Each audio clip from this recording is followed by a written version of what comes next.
Ready, Charlie?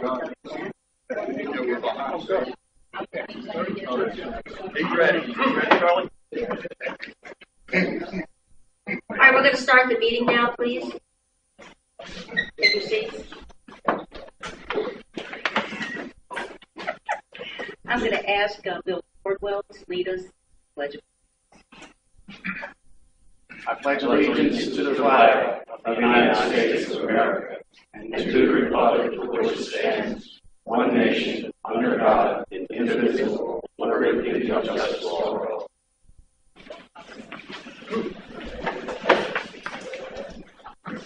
As you can see, I'm not Pat Renault. Mr. Renault is going to be with us by phone, but unfortunately, his health took a little turn, and he was hospitalized, but he's back home now, and he's on the road to recovery, but he can only be with us today by phone. Do we have him yet? Not yet. How are you, sir? All right, I'm going to put you on speak. Good morning, Pat, and we wish you well, and hope you're on the road to recovery again. Taking over for me. My doctor and I appreciate it. Okay. Next item on the agenda is the approval of the agenda. Are there any changes to the agenda? I have one addition to the agenda under old business. I have an update on the investment CDOR status of our investments for long-term investment, which I have a hand up.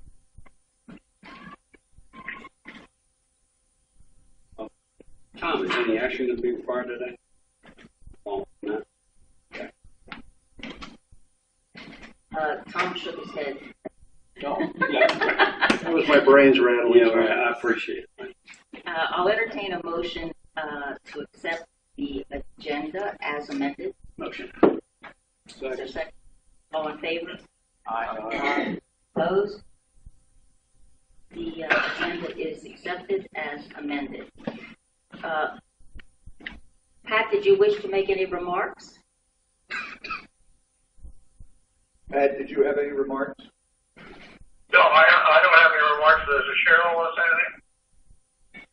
No, I did announce to everybody that I was taking over on your behalf today, and I don't have any further. So we'll move on then to the general manager's report.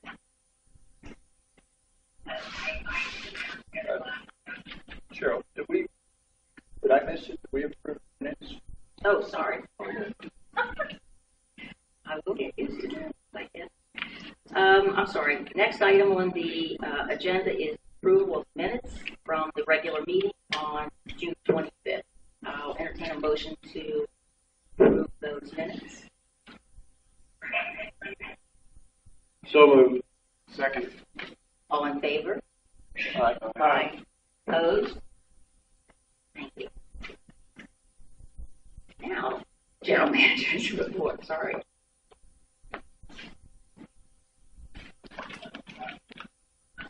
I can't read. I don't know why. You're an expedite the meeting. Oh, yes.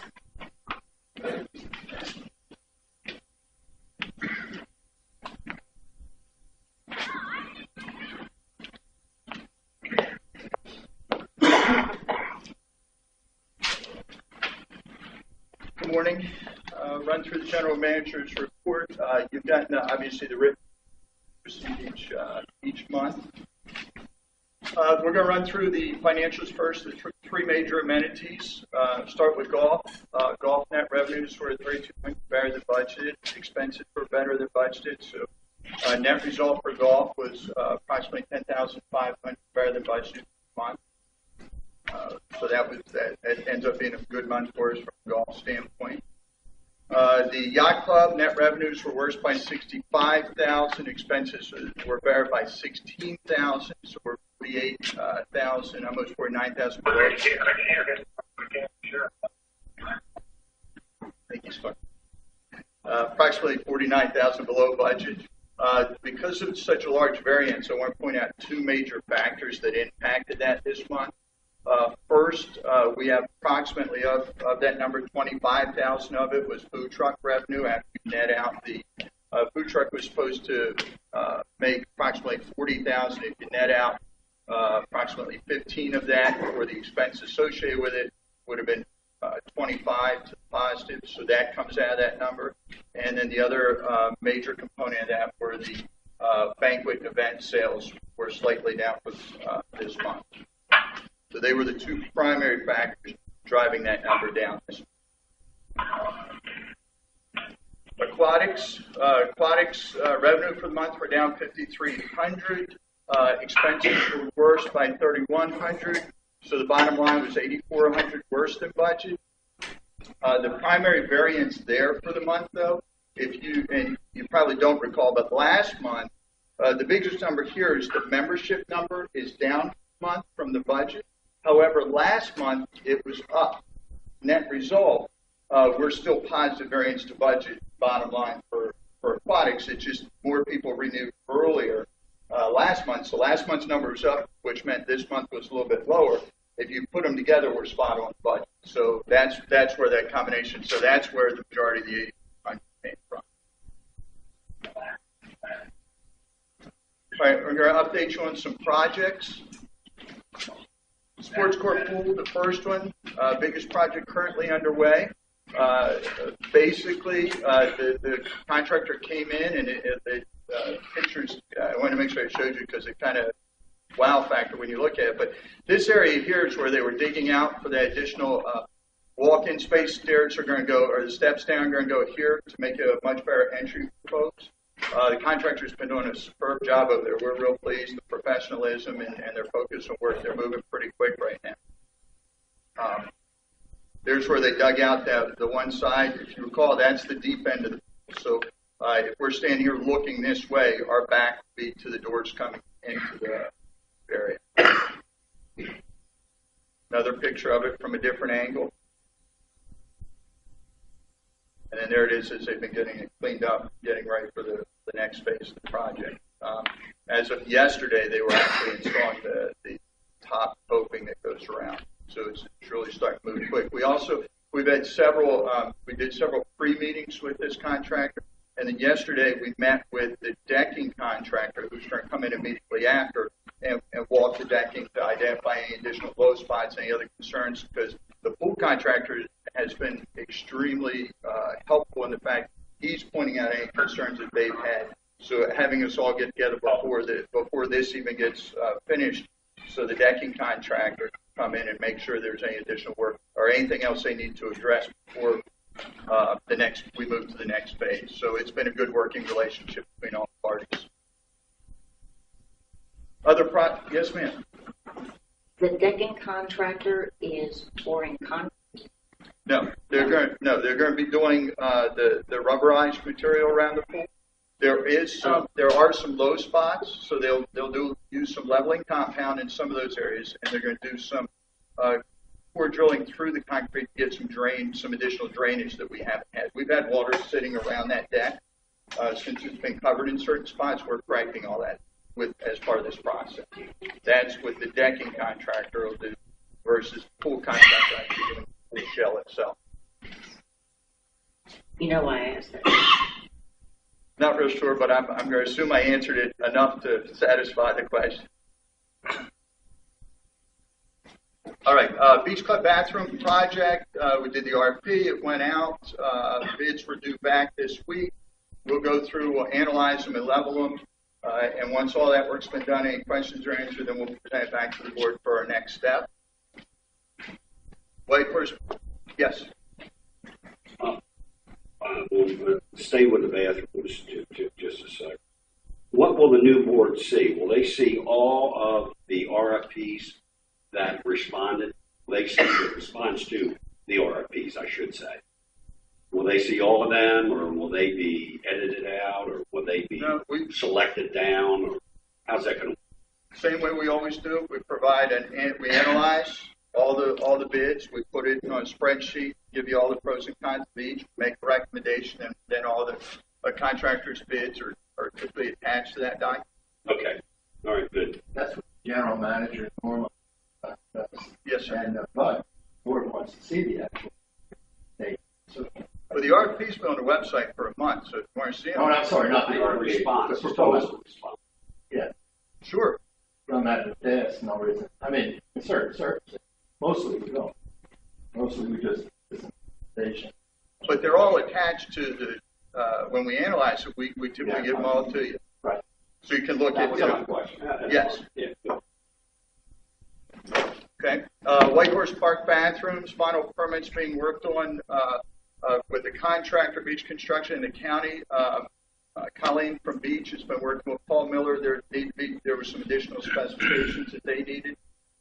She gave me an update on Monday that they working with Paul to get that wrapped up. Also, additional information was supplied to the fire marshal that was requested, and then some preliminary. Some folks that always saw them out there working. We actually, tree company came out and just pruned some of the trees up, clear, make sure that area was going to be clear. It does not appear we're going to have to remove any trees based on the current location, which is a positive.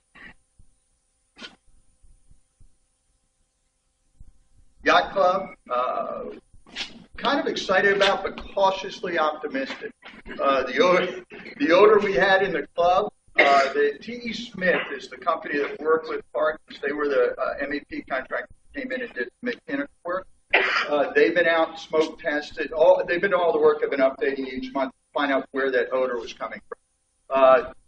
They closed off the vents on the east side and the north side of the building. And it seems to, I don't want to say it has, okay, fingers crossed, but it seems to have alleviated the odor issue. And when I say that, the intake was if you recall last month, we talked about the next potential was the intake was coming from an outside source. So they closed those vents, and it appears to have cleared it up. Now, we're testing it for a few more weeks to make sure that is the case. And if it is, our next step will then, not ours, but the contractor is going to determine where to draw outside air one of the other two sides of the building, so it's not pulling in the air that creates the odor. Sucking sticky air. Well, we blocked off those. We were there the other night. Just bought a house, and he happens to be a contractor. He went in there and he said, "Man, it's a heavy odor." It was in the men's room, ladies' room. In any event, he said that it's not a trap situation. He thought it might be in the piping somewhere. So I hope that is the solution, but it does affect the place. It does smell. The other part over there, awnings are we had ordered awnings to go on at the Tiki Bar. The awnings came in when they put they put part of them up. The other part, the awnings were cut at the wrong size because they were a special order. They had to go back and it's on the contract, not on us. So they had to reorder them. They've done that. The anticipation is to have them installed and operational by 8 August is the latest, assuming the rest of the materials come in.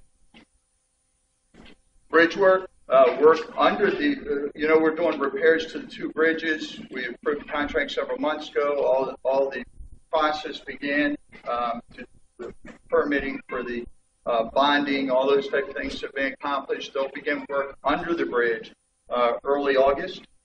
Now, when they're working under the bridge, they know that they have to have boat traffic. The boat traffic will still be passable. It will be limited to 1 boat at a time. Not that, I don't know, there's a time where people don't yield the right of way anyway, but that was one of the things that the contractor mentioned, can only go under 1 at a time. So they'll be able to work from one side to the other. In September, they'll start working. Once they get everything under the bridge taken care of in September, they'll work on the top part of the bridge. Yes, sir. Some time ago,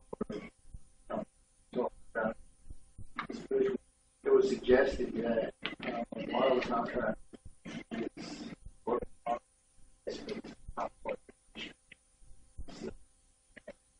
but also get an evaluation of infrastructure and basically get a professional what exactly might be done. I'm sorry, I missed the first part. The understructure? Well, Dave, yes. Dave, can Can you please speak closer Okay. to the mic, because I did notice that people were not getting. How's that? Okay, is that all right? That's Yes, better. Thank you. yes. Yeah, I think, right, basically, I mean, there's been a point has been made that while we're fixing the top part of the bridge, that the understructure itself may have serious problems, and would, and it might be possible to repair those in the same way that you construct. And I think what was proposed is that the contractor, since we have a contract working under it, that we take this time to do an evaluation of what has to be done, or what could be done underneath, could be done underneath to improve the overall structure. Okay, maybe I wasn't clear. In August, they're going to be doing the work under the bridge that you're referring to. Okay, and what are they going to be doing? I'll bring the contract in for you to look at again. You all approved it. It's all the work that was approved. We had a third-party engineer, I know that. scope of work. We put it out for bid. Yeah. Contractors came in, bid on that work. We awarded the bid. And now the contractor is beginning the work. They're going to start under the bridge, for which you're speaking of, all the work that needs to be taken care of underside this month in August, and then they move to the top side of the bridge in September. Okay, I will take another look at the contract. My impression is that working pretty much primarily on the top side. But, hello. Yes, sir. Yeah, that's, a couple people have asked me, and maybe you can clear it up for us. Where does the state participation come into this? You remember? Yeah. Remember the 80% possibility and all that other That's for stuff? bridge replacement. Maintenance and repair is on us. Bridge So my understanding is that maintenance and repair is required by the county. Is that correct? I mean, we have to do it in order for the safety of the folks as well as requirements of the county. Is that right? I think there was state inspection. I'm just waiting. I don't want to be All interrupted. right, go ahead. I'm sorry. Okay, so your answer is the county orders the inspections. It's the state inspector that comes down and inspects the bridges. So everything's been done based on the state inspection of the bridges. We hired a third-party engineer, looked at state inspection, crafted up, it came up with what needed to go out in the RFP. So And that obviously extends the life of the bridge. it extends the life of the bridge. Yes, sir. All right, so We pay for the maintenance. only, yeah, right. We pay entirely for all the maintenance on the bridge. Bridge replacement is where the split comes in. Which could be how many years down the road? Do we have any idea? We do not. After the work, if you recall, after the work's done on the bridge, when the next evaluation cycle comes in, the bridge actually has engineers that go out and inspect all the bridges, and then they provide the engineering report back to the counties, and then the county passes our bridge reports on to us. So once this work's done, and once the next inspection occurs, they'll give a BSR on the life cycle of the bridge based on the upgrades we've made.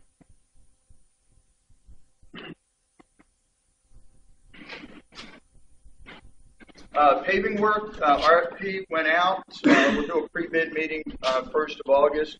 And then, as you all know, the fall is when we typically do our paving.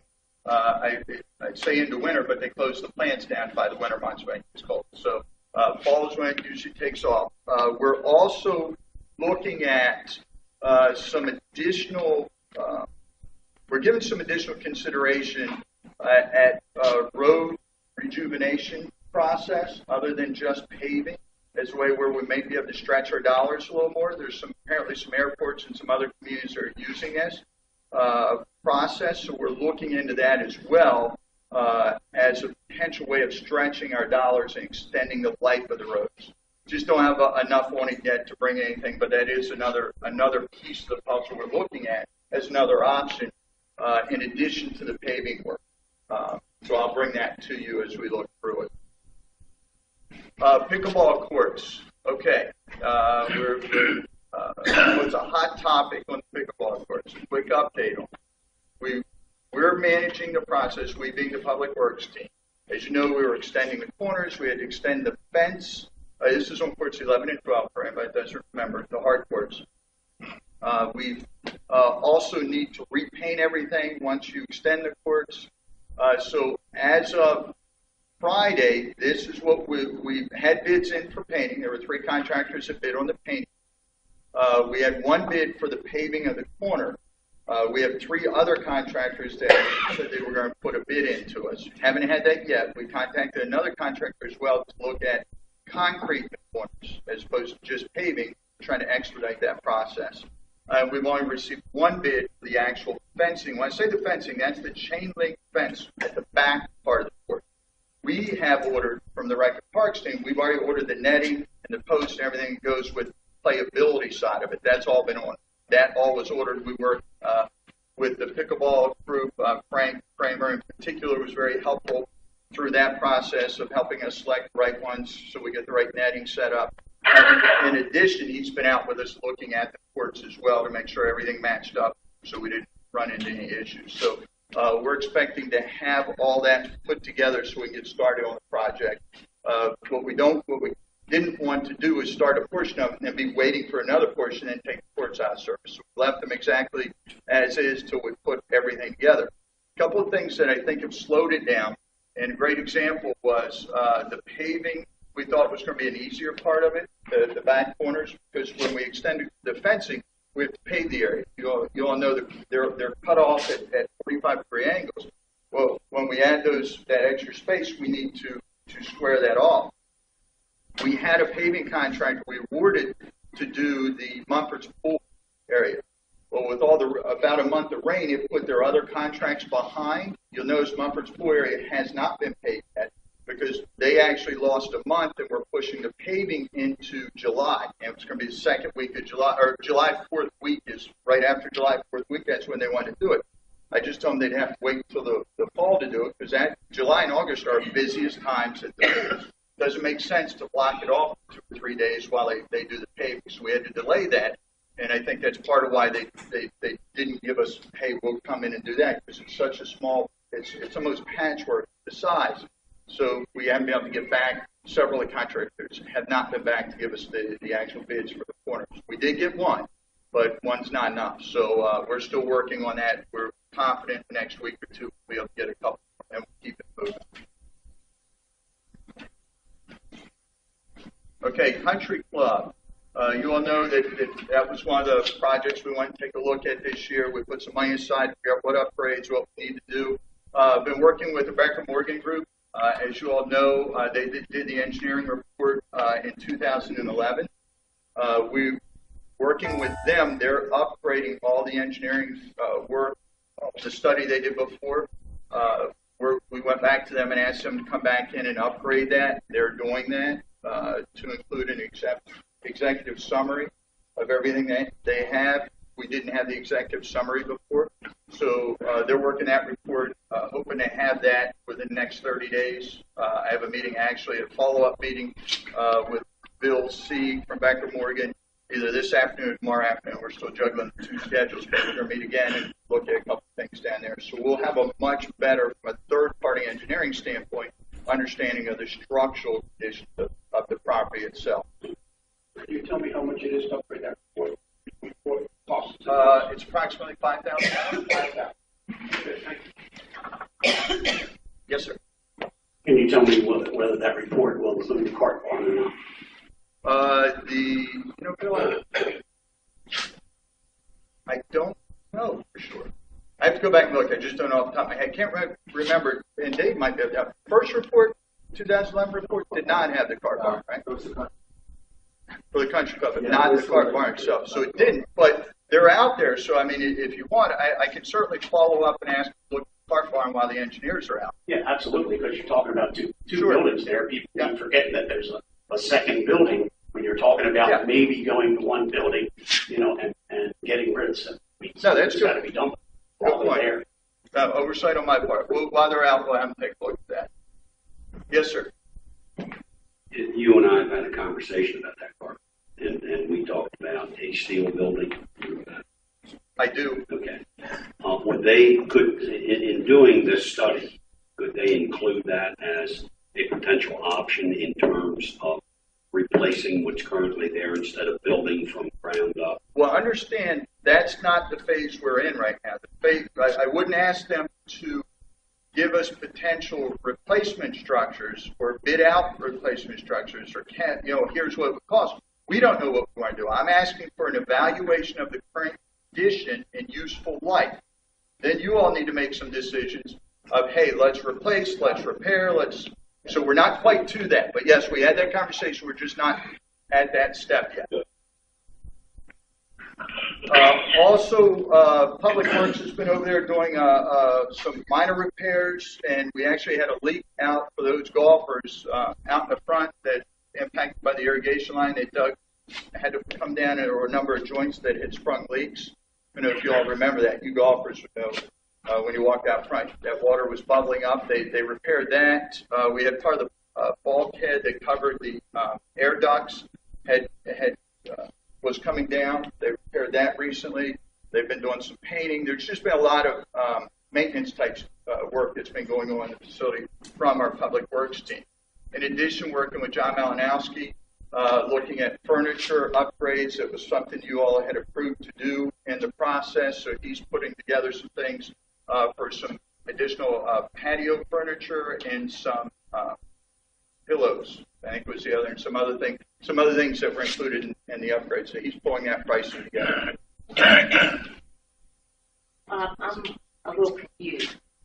Okay. At our meeting last board meeting, I asked the question, why hadn't we ordered furniture that had been?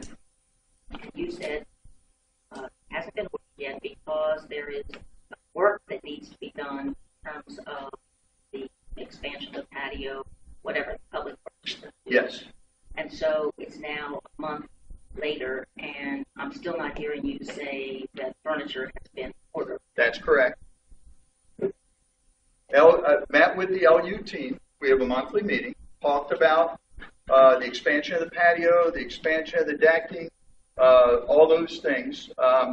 Their request was, let's get the furniture. Let's not do the expansion because there were, I think, two options, and I wasn't part of what the initial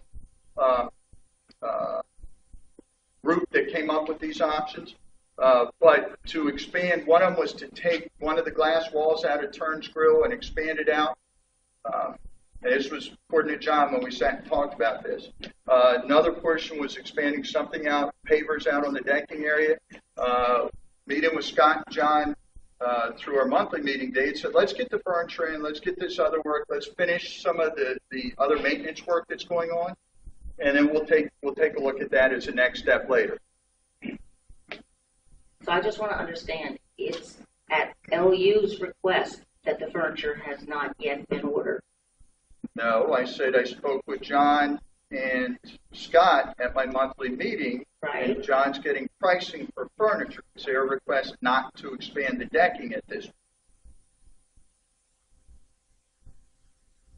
And that was the reason last month that the furniture was not being ordered. No, the reason last month, if you recall, is we hadn't got, that project had not moved up to the top of the list as we were getting everything ready and open from the May, June with the weather and everything else. Our Public Works team was focused on other items, i.e. the water leaks one that came up, bulkhead failing.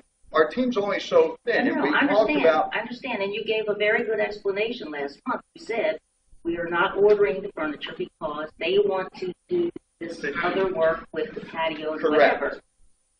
This recent talk, they want to delay that. So now, that's what I'm asking. They've changed Yes, ma'am. the plan, and that's why furniture then has not been ordered, because they changed their plan, and they're not expanding patio, which was the reason last month that the furniture wasn't being ordered. Is that correct? We're combining a number of things. Last month I said the public, listen, okay. Last month, Public Works had other priority focal points. I understand. Furniture and expanding a deck or patio was not one of them. I understand. Once we got through that list, and this moved up to the top list, per the board's request following last month's meeting, I sat and met with the LU team. They advised the expansion of the decking was not a priority to them. They'd like to wait on that let this other work get accomplished, but they'd like to get the furniture ordered. I said, no problem. The board said, let's get moving. Put together a list of what you need. Bring the bid in to me, and we'll get moving on it. That's where we are right now. Okay. Is that? I'm not sure. No, I think we're saying the same thing. I said I think so. that the furniture hasn't been ordered yet It because has not. LU is making that request to now not expand patio, and they're getting the stuff together for pricing furniture that they now want to have ordered. Okay. Yes, no? I've said yes 3 times. Not- May I didn't, we just said, I mean, LU said go ahead with the furniture, but delay the patio. LU, Is that correct? that is correct. That is correct. LU said go ahead with furniture and delay the patio. Correct. And that's what we're doing. Good. Moving on. Okay, there were several of them. You all had asked me last month to give you an update on 2 properties. And I put them on my slide so I'd remember to bring them up for you. The Bramblewood property, that was one with the roof issue. Other violations as well. But a number of things, we've initiated the starting the process again, but just so you know, the delay was we'd initiated the process several years ago. However, the owners had 2 things. Owners were in arrears. 2011 had brought arrears on their assessments. We brought that current in 2011. 2012 forward, it started to fall in arrears again. So they're currently in arrears. We have liens, everything we do in that process. Unfortunately, the 2 owners are deceased. Okay, they passed. So the property fell into an estate situation. And when it went to estate, we couldn't really do anything because it's still being sorted out. It's my understanding, as of the recent 2 months, that disposition has changed or is in the process of change. We just don't have firm confirmation with that yet. Once that disposition changes for sure, then we're going to know who we can speak to about doing some of the work. Now, we're still cutting the grass. We just can't get on the property to make any renovations when it's in an estate situation. That's apparently been straightened up.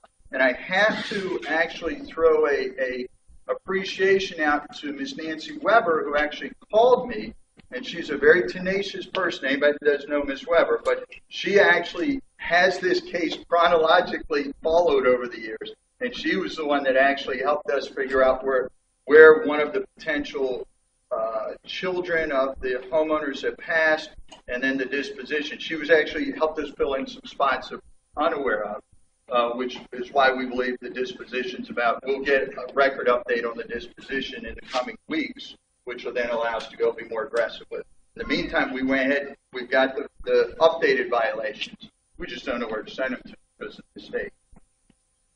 Are you finished with that? With that one, yes. All right, I have a couple questions on that. That residence has been by a couple of times. It's a blight to the community. It is.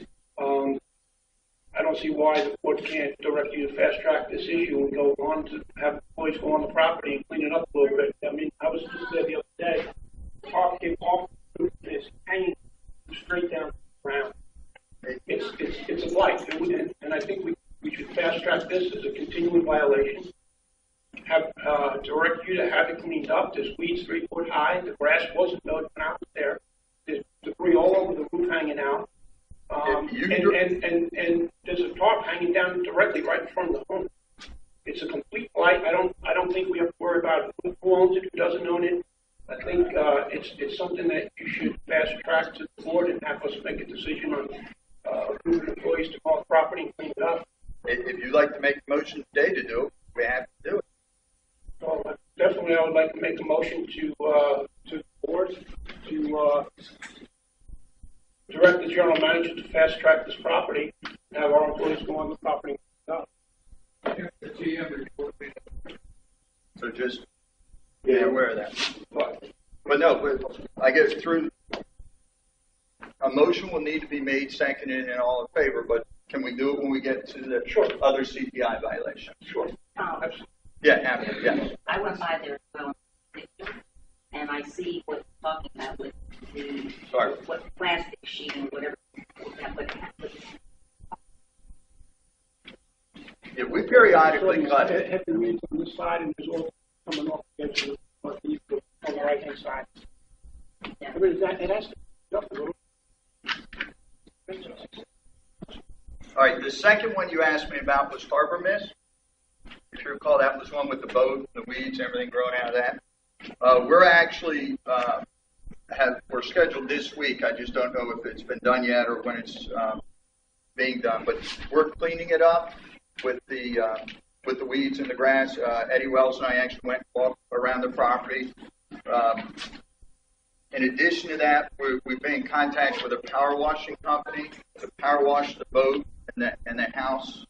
The property is almost $7,000 in arrears. Can't find the owners anywhere. The trail ended up in Western Maryland. Last time we were able to contact anybody. We also see that the house went to foreclosure in May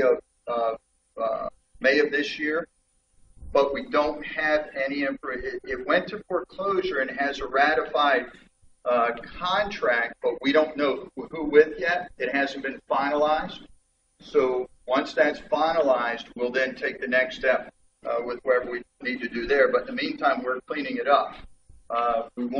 It's not our intent to remove the boat. That's something we'd have to go to court to have, because that's private property and personal property, but we'll get it cleaned up. I'm hoping in the midst of that, we've got who the current or the new owner is, so we don't have this continue.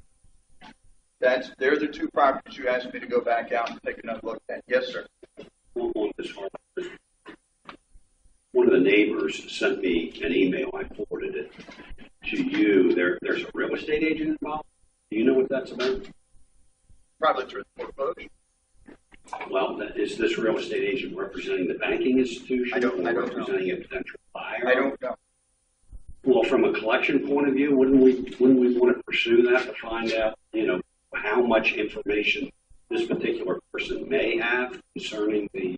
We can't find the owners. That's our issue. Whether the real estate agent or not, we can't find the owners. Disposition hasn't changed, so it's still in the owner's name. We can't go to the bank because it's the owners that we have to file against. The owners aren't available. Can't find them. Western Maryland's where they are. So until the disposition actually changes hands, then we have a direct contact person we can deal with. So I can't do anything. We can clean it up, which is what we're doing, which is what we're directing me on those two properties, find a way to get these moving forward. So I guess my understanding is you feel there may be some legal jeopardy by going to a real estate agent or something of that nature. The realtor can't give us permission or access to any.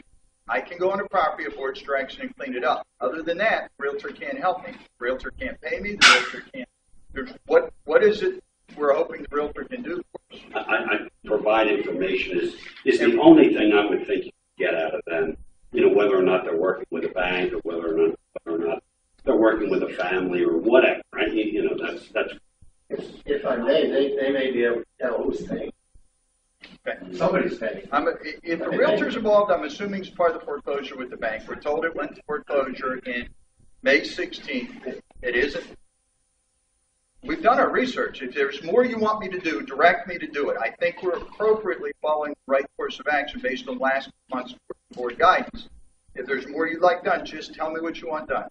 Well, Realtors don't have, there's nothing from the realtor that I believe I can get further than where we are. We need to get the foreclosure contract finalized where they actually disposition of the property changes. My position is, Bob, it's your call. I'm just pointing out to you that a neighbor sent me information and forwarded it to you, hoping that it'd help you. But it's your call. Now, the other thing is, can you give me a timeline as to when property would be cleaned up? The boat taken care of, et cetera. And okay. By the way, there's a tree that the neighbor sent me a picture. There's a tree leaning up against the back of the house, the roof side, back of the house. Okay, I apologize, but I didn't state it clearly. Public earthwork scheduled to go on property this week. Okay. Don't know the current disposition. Once they're on the property, they will clean it up. Okay. We cannot remove the boat. It's private property. We'd have to get a court order to remove the boat. However, we're cleaning. No, I understand. Okay. You're talking about 44. Yes, sir. Yeah. So, there was a huge stump in the back when I went by. Probably- JPS Construction. probably with the Clearing foreclosure. out the problem. Yeah, that's my guess as well. Again, I think there's a lot moving on it. I'm giving you what I was directed to do last month. We're moving.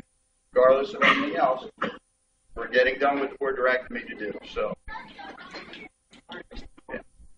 Yes, ma'am. I'd just like to point out, this is one of the dilemmas that homeowners associations run into when properties are in foreclosure, but process isn't completed. You're in this limbo situation where you can't deal with the owner, they're absent, and the bank doesn't technically yet own the property because they haven't finalized the foreclosure. And so that's the dilemma that Bob's facing.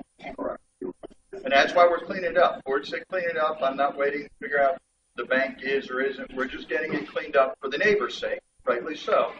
And then we'll take the next step at whatever the appropriate next step is after that. And frankly, banks drag their feet to avoid taking ownership and then being responsible for those costs themselves. That in those CIA magazines that they talk That's about correct. that for homeowners associations. One other point I want to bring up in the GM report for you is I did have a briefing. The county called the town managers and asked us to go down, and they gave us an update on Zika virus, how it impacts, how it's impacting Maryland, the steps we need to take. We posted all the information to include the PowerPoint that was provided to myself and the other town managers on our website. We put materials in our lobby. We also highlighted ways we can fight the virus. A couple things I wanted to point out, shared with me. The Zika virus is carried, transmitted typically person to person. Okay, so once they bite someone with it, and then they leave, they're now carrying that potential virus. But it's not the typical mosquitoes we have that are marsh in the waterways. They live in, which was really interesting, little puddled water. Such as a swing set where the rope attaches or the chain attaches, a little puddling there. Bird baths, those type of things are where this virus or where this particular type of mosquito resides. In addition to that, these are the more aggressive daytime mosquitoes. They're not the ones that come out and the dust starts to get heavy, the waterways. Not the same, at least according to our health department, who's getting their information from other sources. So I am going to see if they can't come in and do a actual presentation for our community, just to see if they'll do the same type of thing and answer questions for us as well as a community when we get that scheduled. Put that out there for everybody. But as I get information, we're putting it on a page on the website so anybody can see it. Okay, one last thing, and then I'll wrap up my portion. Real excited. Coastal Styles magazine won 3 awards this year, which was pretty exciting. First one was Best Wedding Reception Venue, Best Residential Community, and the last one was for our Erica Cook, who is the tennis coach, Best Youth Sports Coach in the area. Now, she doesn't just coach for us, but I want to point that out. She does do a lot of youth coaching. So there were 3 pretty big things. Coastal Style and Metropolitan Magazine over the last 2 years have continued to recognize where we are and where we stand. We're excited about it. So Best Community, again, from Coastal Style, Best Wedding Reception this year from them. That's, we think that's good kudos. Team's doing a good job down there. So that was one of the venues. We liked the picture. Everybody looked excited, so I thought I'd share it. Okay. Jack, is that you? Yellow shirt? That's I like the, it. the yellow shirt. Yes, sir. Mancom Creek, do we have an update on that? Where are we on that project? Mancom Creek project? Do we know anything about it? The playground? Yeah. Don't yet. We actually were talking. Eddie was working with Ryan, Creekside down County, trying to figure out where our permit is. We've submitted everything we thought we needed to. We're trying to backtrack, find out why we don't have final approval on that yet. And he'll work with David and anybody else down there to figure out where we were updating. Yeah, that's all. There are a couple of projects we're trying to make sure we figure out why it's a little slow, right? Any other questions for me?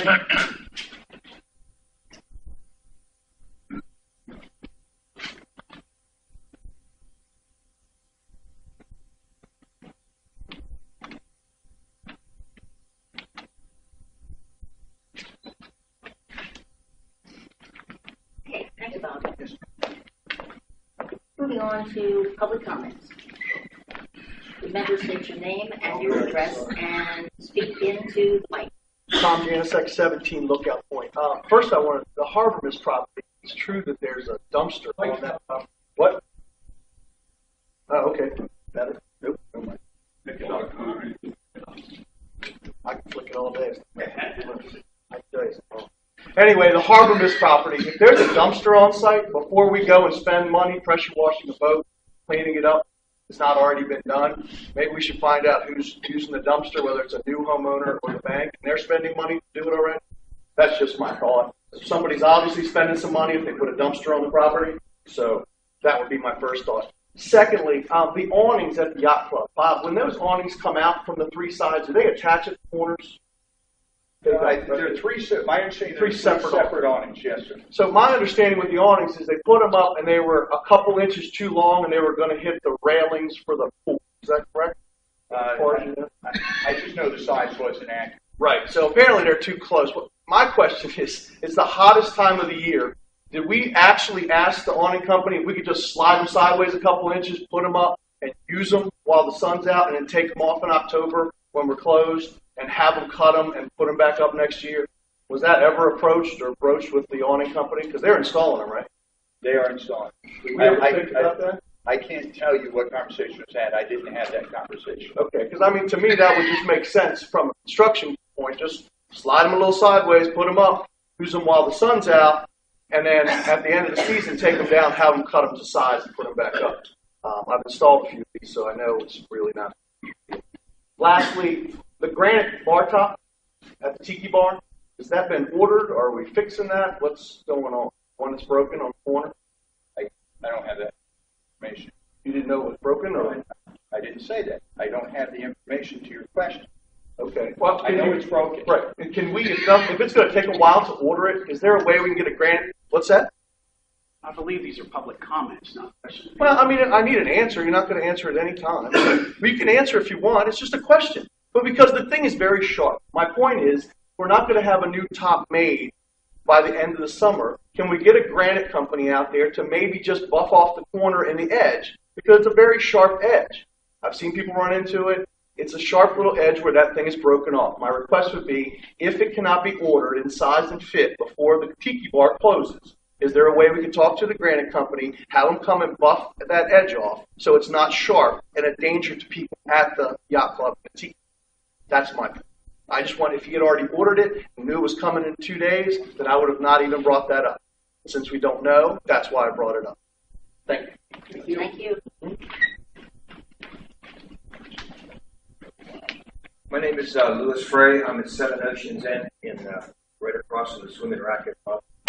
And I'm here to speak on behalf of the residents who surround the Swimming Racket Club and the problem we've been having over the past 6 to 8 years with the mess and the dangerous situation. And I have about 8 reasons why we have to do something with that mess. After reading Bayside Gazette on July 14th, Mr. Thompson stated, current bulkhead repairs are scheduled to run another year. After that, a couple of years before we started again, reached that point, launch area would dramatically decline to use, if at all. So do we want to spend a lot of money trying to push somewhere else when we have 1 more year? My answer is yes. You've got to do something over it. And I'm not going to go verbatim. You're going to get a copy of this. One, we can't guarantee that we're not going to have any more problems with miles of bulkhead we have in ocean. I mean, there's going to be a need for something. second one is that the Declaration of Retentions has been violated. Got that at the last speech. The more I go through and read that, the more violations I think we're getting to, and we're serious. It is an eyesore. It's a big devaluation of our property. And as pointed out last time, somebody couldn't sell their house because the barges were there. At least we got rid of the barges because that was against the Maryland's waterways code of some type. Number three is many of us, including myself, reaching the age where we have to take a look at what are we going to do in the future. We're not going to be able to stay in a house that's too big. We're going to have to move someplace else. We're going to be able to sell our homes with that mess going on over there. Can't sell them in the winter when it's going on, that's for sure. I live right across from the parking lot, and that is just full of stuff that he stores, his old rusty trailers, Big Fisher marine trailer is there. The nice thing is I called Dean up and I talked to him about moving that someplace else. He says where? I says move it up to the corner of the parking lot because that guy's going for the winter because he won't play. And he was very nice because he said, where do you want me to move it? I said, well, let me give you I told him that. I said, but here's the real crux. I can save you money. What do you mean? Well, his workers work for that construction area to that where it's right in front of my house. It takes him 6 minutes. I timed him 6 minutes to walk there, pick up the saw, walk back. Got to walk back, get a saw, get a drill. I said, I can save you 12 minutes an hour just on that. So he moved it within an hour. So he's very much. I don't blame him for all this stuff. Many of it, and then this has been designated as a recreational area. State declaration should be used for recreation. Wouldn't store any of the public works equipment anywhere else but public works place down there by the recycle. And you wouldn't put that anywhere for 10 months out of the year.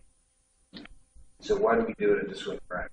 I don't know why. It's easy. It's easy access. I understand. With the heavy equipment, pilings, diesel fuel containers, and other building materials being stored at the Swim and Rec Club, it's not only a safety hazard, it's a threat to the coastal Bay area. Last year, I walked my dog twice a day, 6 o'clock in the morning, 6:30 in the morning, and about 4 o'clock in the afternoon. 6 o'clock one morning, I woke up, walking the dog, and diesel fuel was coming out of one of the containers in the back of the pickup truck. Must have lost 30 or 40 gallons of diesel fuel. So here's who came out. Diesel fuel was Police Department, Fire Department, Maryland State Department of Environment, and Department of Natural Resources cleaned it up. Now, I don't know who paid for that, but I guess my tax money. So, that's just not, it's too close to the water for any of that equipment. The Ocean Pines Progress dated the July 2016 directors Tom Terry, and Cheryl Jackson. Now, I can only quote from the paper because I wasn't in these meetings.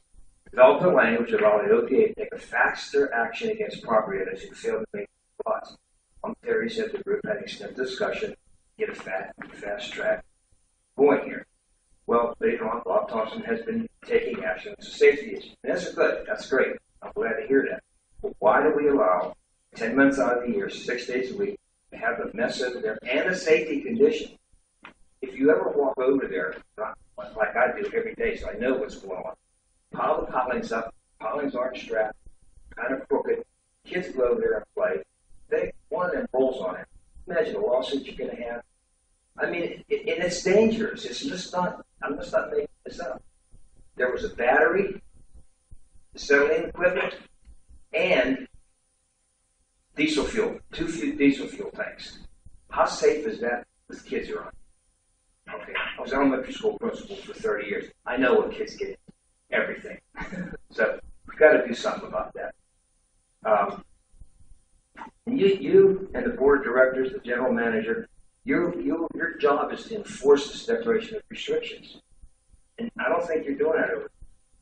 If you look at Libra 247, 177 declarations, clear to states, each of the streets in the subsection designated as a private street. Every park, recreation facility, and other amenity within the section subdivision is a private park. I'm not going to read the rest of it because you don't understand all the legalese in there. But there is a section in there that says, these restrictions shall affect the run of the land, shall exist and be binding on all parties, and all persons claiming them until January 1, 1998. After that, which time it shall be extended, except for 10 years each, unless an instrument signed by the majority of owners herein has been recorded and agreeing to covenants in part or thing. To me, that means if you want to make any changes anywhere, you have to go through referendum or some type of instrument that says, and then the majority owners, the lot owners, have to approve that.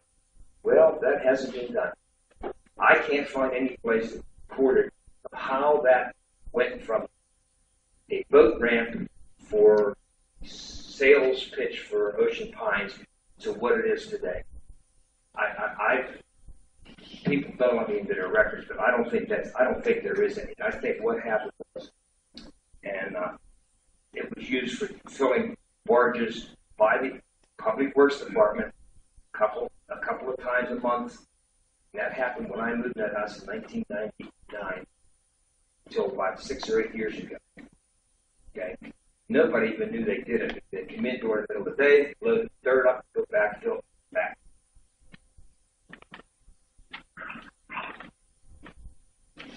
Excuse me.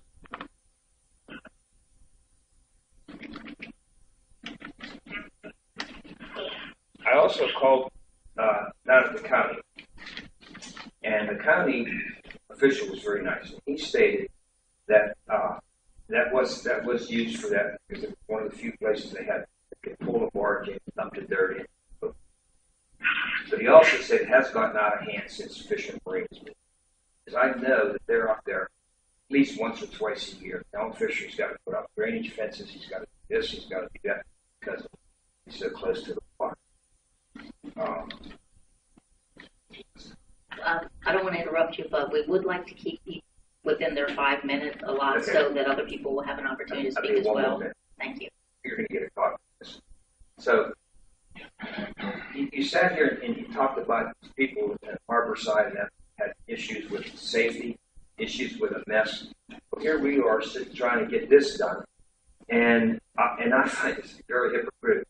You're going to put all the pressure on them to get that mess cleaned up. No safety issues, which I don't know about a boat lease is not really a safety issue. But here you're sitting over here with diesel fuel, batteries, welding equipment, pilings, other trash laying around. Truck sits as a pickup truck sits there for months at a time. So I don't know. I just think that's very hypocritical on the part of this board. And your job again is to support these declarations of intention. The last statement I want to make is keeping a transfer station, staging area, construction site, whatever you want to call it, the Swim Rag Club. It's wrong and it's illegal. It needs to be moved to another area for residents' homes. Costs money, so they have millions of dollars supposedly in the reserve fund. Supposedly you're going to look at $35 increase in assessment fees. I never complain about my assessment fees. Like one of the few in here. I'm on the water. I think it's great. And this should be done, something should be done before Fish and Marine returns in September at Recreation. Do you have any comments, any questions for me at this time? Thank you, and if there's anything you want to distribute to us, okay. Okay, thank you. Hi, folks. Steve Lynn, Stones Run. I just want to say for the record and remind the board that the old building was closed ahead of schedule because, among other reasons, a sewer smell. Now, this addresses Mr. Collins' concern that's possibly a sewer line problem. It's too much of a coincidence that we have the same smell that closed down the old building ahead of time. It was closed like a week and a half or a week ahead of schedule. It was closed for the Labor Day weekend. A bunch of us went over there to have dinner expecting it to be open. And we were told by, I think it was Dave McLaughlin, the manager at the time, that it was closed due to air quality concerns because of a sewer smell. So I just like to document that and make you folks aware of that, okay? It's easy, you can easily research and find out if that was the case. Thank you. Thank you. Thank you.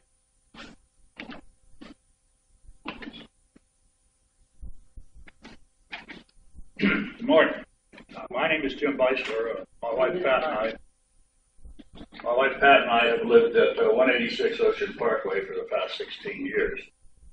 By way of full disclosure, I served as chair of the Board of Directors Search Committee for 2 years. I've been an officer of the Ocean Pines Men's Golf Association. in the Board of Governors, which is now called the Members Council. And I currently serve on the Budget and Finance Committee. My comments today are directed as much to the citizens of Ocean Pines as to you and those who wish to join you as board members. I'm increasingly alarmed with the quality of governance and the tone of debate in this community. Ocean Pines provides a complete package. It's a comfortable, safe living environment in a reasonable climate with a wide variety of opportunities to indulge whatever passion moves you. Yet each year at this time, the local press is filled with criticisms of the board, the general manager, the yacht club, the golf course, ad nauseum. Many candidates for the board of directors propose single-plan platforms. For example, fire the general manager, close the various amenities, reduce the annual assessments. Such proposals reflect a lack of understanding of the complexities facing those of you who wish to govern us. We enjoy government with the lowest cost in the area, yet annually, if the administration proposes new spending increases, the response is loud and critical. Do not assume that I believe that a rubber stamp is the solution. Not at all, but the cacophony of voices raised in protest drown out any reasoned debate and has a depressing effect on civil discourse. A particular concern is the lack of qualified people who will seek election. Board of Directors needs people with legal, financial, operating, and marketing backgrounds to help guide the administration. Advisory committees exist to provide some of this insight. Membership on these committees can serve as a stepping stone to board membership. However, too often the advice and counsel provided by these committees is not heeded. Thus, too few members feel motivated to join the fray. Reasonable objective debate regarding amenity performance, planning for future needs, and effectiveness of the management team would provide a welcome environment for voters to judge the qualification of board candidates. Unfortunately, the atmosphere surrounding the election process, the behavior at board meetings, and the acrimony evident in various press communications seem to prevent such an environment. I find these conditions unprofessional and unworthy of both you and us. Hopefully, future boards will devote some efforts to improving the situation.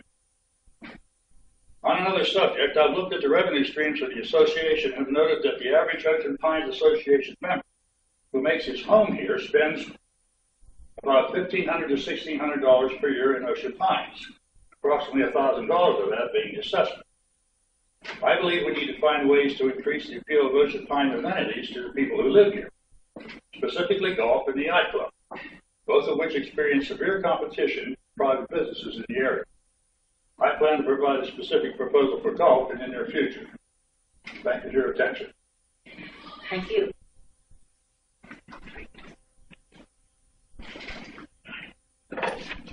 My name is Brett Hill. I live in 3 Windward Court. Just a follow-up to Mr. Collins' comment from earlier. I was at the yacht club last night. We had the men's room until was bad, so it appears there still might be some issue. Second, as a clarification of the, I guess, Bob's comments that were in the Bayside Gazette on July 14th and the positive direction of Ocean Pines, the yacht club is on the 7th month in a row where the performance this year is worse than last year. So I'm not sure how that's the right direction.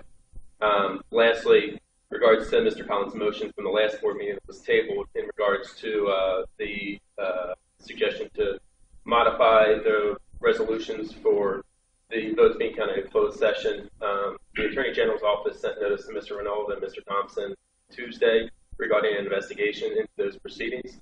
And in light of that, I would recommend that that motion be brought back up for a vote today, and that possibly, in light of the fact that it's under investigation by the Attorney General, that for this election, those votes are counted in open session to avoid any further controversy. Thank you. Thank you.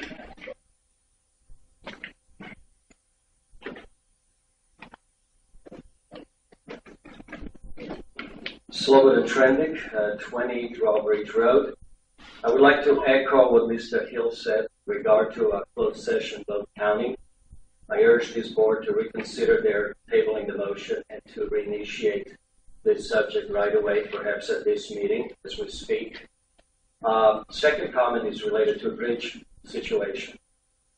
I spoke to the board 3 months ago and presented my observations on the bridge. This goes back to over a year ago when I brought this up. I am concerned with the fact that we have launched a repair without taking into account the costs related to substructure. That is still a question mark. It is still unknown. But what I'm most concerned with is the fact that I had taken the time to provide a very constructive input to the board 3 months ago on this subject. Yet the board has taken no time to respond to my presentation, to my information that I have shared with you in kind, with the good intentions, functional obsolescence, mixed traffic issues, all of this. The load of the bridge, I went to the firehouse and I found out that the platform truck weighs over 80,000 pounds. And drivers are not very happy driving on that bridge with that kind of truck. So I really would like to ask the board, take a look and talk to the contractor and find out what is this actually going to cost, the bridge repair. How far are we going to go before we realize that actually it might be a more severe problem with a substructure that will be very costly to address? This is an unknown. How do we make a decision to proceed with some repairs when we don't know the actual cost of the third comment is on the CPI, the violation with regard to third brand property. I've done a lot of research on this as well as Nancy Weber. And it took a simple trip and conversation with the courthouse to find out the current situation. There's been a recent judgment in favor of 2 financial institutions on the property. I had that information. They had to share it. Management and the board. It just takes a simple way. Furthermore, I'd like to ask if the board, as part of your fast track procedure, actually does a deed search, a title search. Is that part of your process?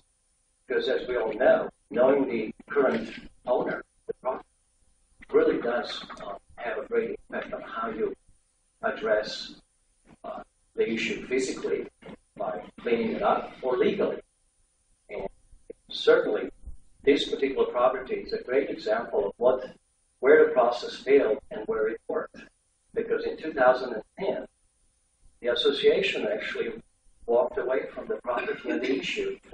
Case was dismissed for no activity. That was the time when basically there were owners identified. The son who inherited the property lives in New Carroll, Maryland. So really think we need to take another look at that fast track situation, learn from this property that became really an eyesore, and just take a look at the lesson learned and hopefully improve the process. Thank you for your attention. Thank you.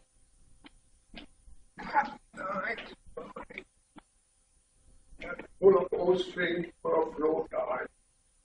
Mr. Thompson, did you talk to Public Works about my ditch? You did nothing. You did nothing. When I was here last month. I'm sorry, did you ask? Ditch. You did nothing, all right? Don't say you cannot hear me. I went to Public Works, and Public Works came in 2 days. You only here to show the people the golf, and that is a disaster. And I ask you again to resign. You are the problem. You are the problem in the out of order. Keep your mouth shut. I got it. So let's be civil. Let's be civil. Well, I don't want nobody. Everybody got the right to speak. I just had an argument with you. Yes, we are run here for the last 5 years by a clique. And they make you people vice president and president and secretary so they can control the board. Mr. Thompson is not your general manager. He's your friend. That's why you let me get the man away from him. So long this man is in charge, there will be no peace in Ocean Pine. I tell you, this man has to go. He has fired his best people. You cannot run the business with scared people. You have to have smart people. He has to fire everybody. I'm not going to have him you keep your mouth shut. I got the Out of order. Out of order. You're out of order. Stop. Stop right now. That's not being civil. Out of order. I got 5 minutes. I got 5 minutes. Not to berate him. Well, Not to berate him. You don't have 5 minutes for that. And another thing I want to tell you, Madam Jacob, the next time this man got a tongue meeting, I'll be there. He's not going to throw me out. He works for us. Mr. Thompson gets the big for his britches. Thank you. Thank Yeah. you. No, don't underestimate me. Thank you. I'll fight that man to my last blood. I understand. Thank you.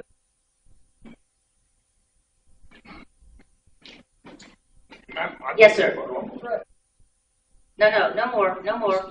No more. Yes, sir. My name is Jim Girardi. I live in the south section. I took some notes. I'm sorry, I missed your Your address?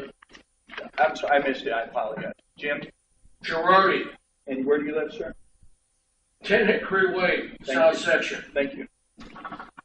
I listened to what you said about the mosquitoes, and I promise you that I will not have any more cuts of water. But what I'd like to do is say that how many ponds do you have in Ocean Pines? Okay, they're stagnant. You have over 99 wells in Ocean Pines that have stagnant water.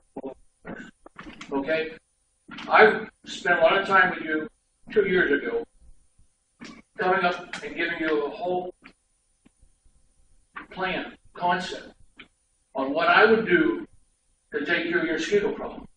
We'll do our share, but the board's got to do their share. You've got to do something about all this stagnant water. You've got to do something right out here on where the bridge goes underneath 90. All that water, how many years has it been like that? I will make sure I don't have any water in my lawn, but you got to start telling us you're going to do your part. Okay? That was number two. I got my thing today. And I'm hoping that the board's going to talk about this secret memo so I can come back up here and say a few words. Thank you. Secret. There's no secret. Thank you, sir.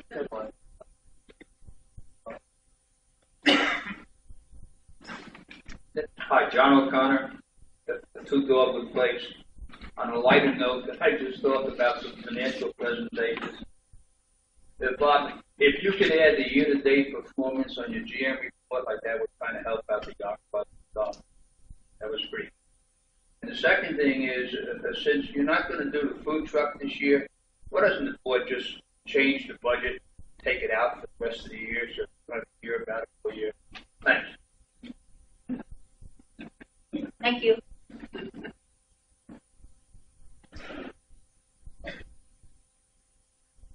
Morning, Joe Reynolds, 84 Watertown Road. 3 Bramblewood, I think, is a perfect example of what goes wrong too many times with regard to dump property motion. That's been going on for almost 10 years.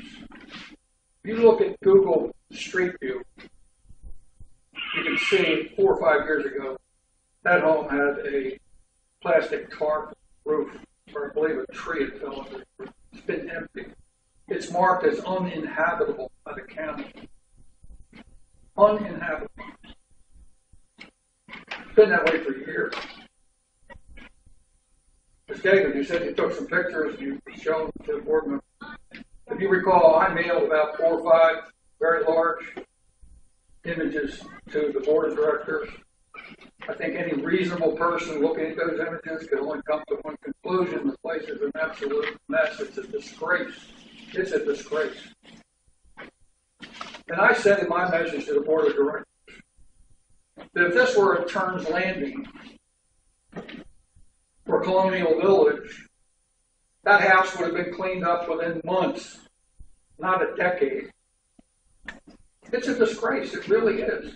And this talk about fast track, there's no need for this board to ask the general manager to fast track.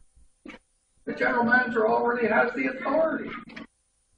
There's no need for this board to discuss whether it can do something or not.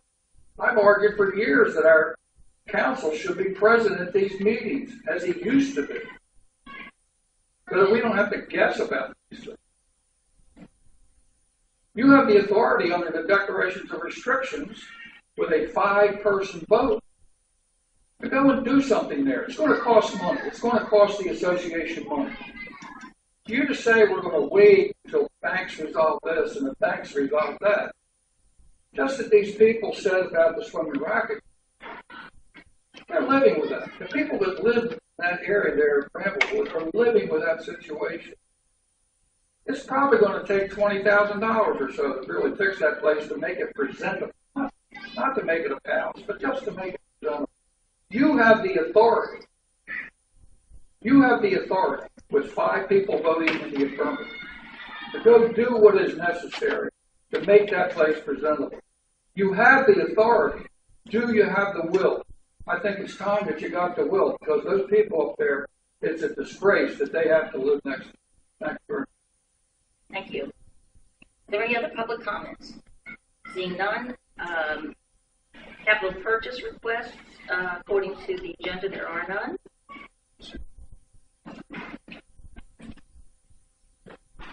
CPI violations. We have two CPI violations. We'll start with the 47 Harbor Mist. Notice screenings falling off the property. When we're out looking at the report, noted this as well. So we just asked to take the next step, which would be to send it to the attorney for action. And basically, they send a letter to the homeowner advising them they need to take care of this right away, or we'll have to take the next step. Right. So I need, my request is to find them a continuing violation and send to the attorney for action. Moved. Second. All in favor? Aye. Opposed? Aye. Matt, did you oppose? No. Said aye. No, I said aye. Thank you. For favor. Thank you. The second one, 35 Burritt Hill. You notice there's pictures of the property you see and needs maintenance. We're the same type of thing. I'd like to request that the board find them a continuing violation and allow us to send it to the attorney for the next step in action. So moved. Second. All in favor? Aye. Aye. Opposed? None. Thank you.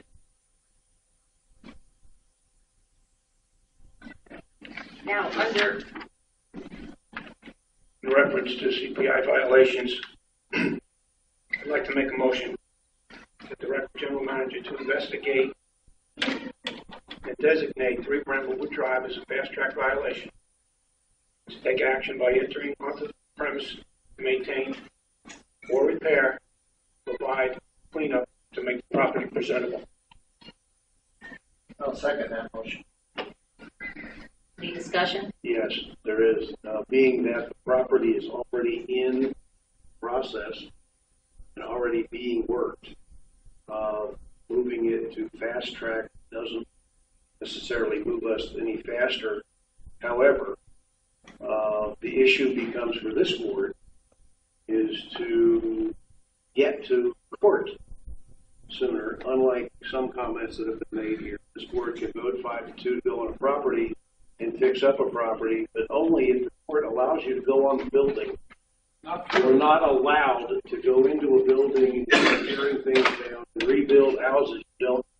Talk to your. But we can go to court. I'm not arguing Out of with order. you. You're out of order. This has already been adjudicated with the legal department numerous times. We have to go to court to get a motion for us to be able to do some of the more in-depth things, Tom, that you're talking about. I'm not. I'm actually looking to make it presentable. I'm not looking to go in there and rip out the roof, put a new roof in there. I'm just looking to, at this point, I need to make that property presentable. It's a disgrace to the light to the community. And that's really all I'm looking to do is go outside. Right. Do you want to do any more than that? No, that's not Okay. my, Right. that's not my Just making point. sure I understand where Okay. you're going. Okay. Is there any further discussion? I think sometimes you just get to the point where no, it's not. Agreed. And I'm in favor. I mean, and I think what Tom's saying, make it present. And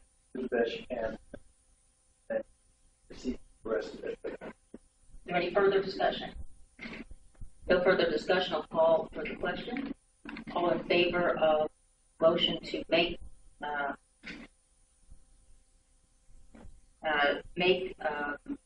Bob and his team able to go and make 3 Bramblewood presentable. That's your motion, correct? All in favor? Aye. Aye. Opposed?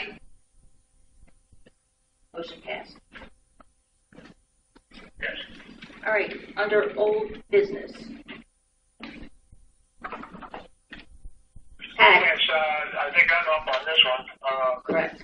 The comprehensive committee has been meeting more than once a month in the evenings because all of 3 of the 4 people work full time, and therefore they have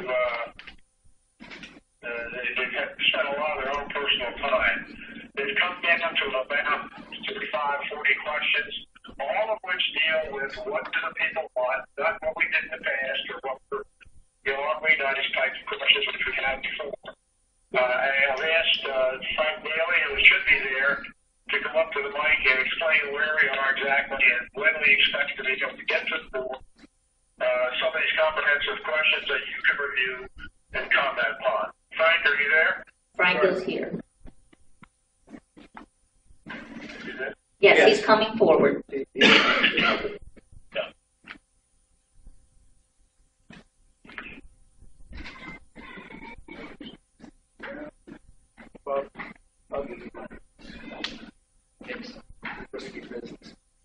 For the record, I move to suspend the rules to allow. Yeah, I second that. Okay. Favor? Aye. Opposed? Right. Okay, basically, here's where we're at in the Comprehensive Planning Committee. On April 28th, we approved the Comprehensive Plan outline, and on June 1st, that was mailed to each of you on the board. That Comprehensive Plan outline consists of 13 chapters. It is basically a combination of the state of Maryland template municipal kind of corporations or organizations, and a blend of issues that were brought up in focus groups and meetings with association members on the homeowners association issues. Where we're at right now, we've identified the data that we need to complete that plan to you on an initial basis, and where we don't have data available, public records or through association records, we've developed a series of questions that we intended to present it in a community-wide survey. Right as it stands today, that questionnaire consists of 40 questions. 25 of those questions have been approved by the committee. 15 of them are still under review. We anticipate completing those questions at a meeting tonight, assuming everything shows up. Discussion with the plan. After that, we see 2 more areas that we have to address. By the way, if those questions are approved tonight, they will be emailed so that you have. 2 more areas to address that have come up in the past. First of those 2 issues, and the next issue we will address after questions, is how the community-wide survey should be conducted.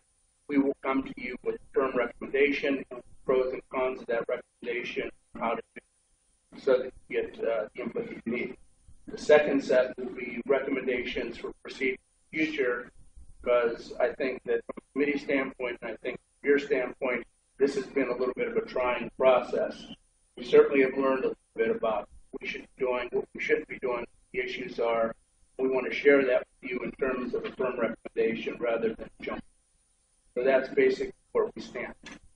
Conclusion of those 2 topics, we will be prepared to set forward and to give you a detailed presentation, stem to stern. This is the outline of why we created it. These are questions why we created it.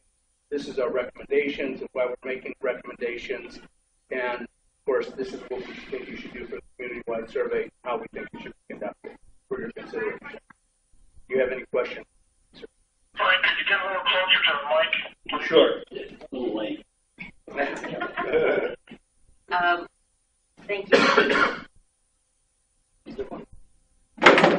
Frank, Mr. Daly. Yes, sir. Question. You don't think you're getting away that easy? The target. Yes, sir. My concern with the Beacon study was that we weren't going to get that many responses, and that a couple of media outlets were going to go out there with their people and, spread their normal force manure and try to, push their agendas through. Do you have an approximation of how many, a percentage of responses that you would like to? I'm sure you're going to say 100%, but do you have a percentage of where you believe it would be a fair representation of the community? Well, Director Cordwell brings about two issues. First one, to comment, we basically have scrubbed all the information, all the questions from, okay? I mean, there's some that they're familiar, but, are you a resident or are you a homeowner? There's only a certain way to ask that question. But what we were told early on in the process is about a 15 to 20% response rate to this kind of survey would be what they would expect. Now, one of the things under consideration for recommendation, as you know, probably aware, there are consumer marketing research organizations available to take questions that you approve as a board. They can go out, they can get responses by specific demographic. And I think you're probably also aware, if you're like a Procter & Gamble or a Clorox or, say, locally a Purdue Chicken, you don't have to go out to hundreds of millions of people in the United States to get the responses you want to receive the product. So one of the recommendations would be to look at that type of organization for the consideration of the board to come out to get the responses that you want. Because, by the way, one of the things I didn't say, at the end of the day, this survey is 100% for you to find community needs and priorities. And it's the level of confidence that you want and need as a board that will guide how the community survey is conducted. At the other end, we're looking at survey, which is like $125 a month. Okay? There are pros and cons to both of those approaches. Generally, it's going to be cost and security and data integrity versus expense. So when we come with our recommendation, we will actually say, we think you should look at this, and we think that you should do this from the committee standpoint, but given that it's for you and for your use, determine community needs and priorities, we'll proceed, and of course, whatever you tell us. Any other questions? Yeah, Frank, I'm just wondering what your take is on our body of knowledge. I know, well, Beacon is a little bit confusing, to say the least, process. But what's your take on what we know about our demographics? And do you think it's important? Well, first, I think it's important. Second, I don't think we have a real firm handle. I mean, one of the issues that we ran into, quite frankly, early on, and one of the issues that I think has dogged the study for the signing of the original contract was generally, I guess, the streetwise comment is 1/2 of our lot owners are not full-time residents. So when you try to survey somebody, like in my case, I live at 834 April Journey. Well, I happen to be the homeowner. But I can tell you that around, I mean, the people that live there are homeowners, some are renters, and some, quite frankly, I don't know, and neither does the association. So that demographic is one issue. The other issue, Dave, we have some specific questions on, is if you own a home here and you're not a full-time resident, what are you going to do with the home in the future? What are your plans? Or do you have any plans? Same thing with one question that you also came up with, if you're a lot owner, but there's nothing on that lot, what are your plans? So those are things that would be useful, we think, at committee level. And by the way, also useful from issues that the association members have brought up early on in the study for the board to know in setting up its priorities and needs for future that we don't. I know when you said, and you just said this is from alternatives, things to look at, is that there are companies that can target certain demographics, and thereby, you're not getting a whole survey of everybody, but on the other hand, you're still getting useful information.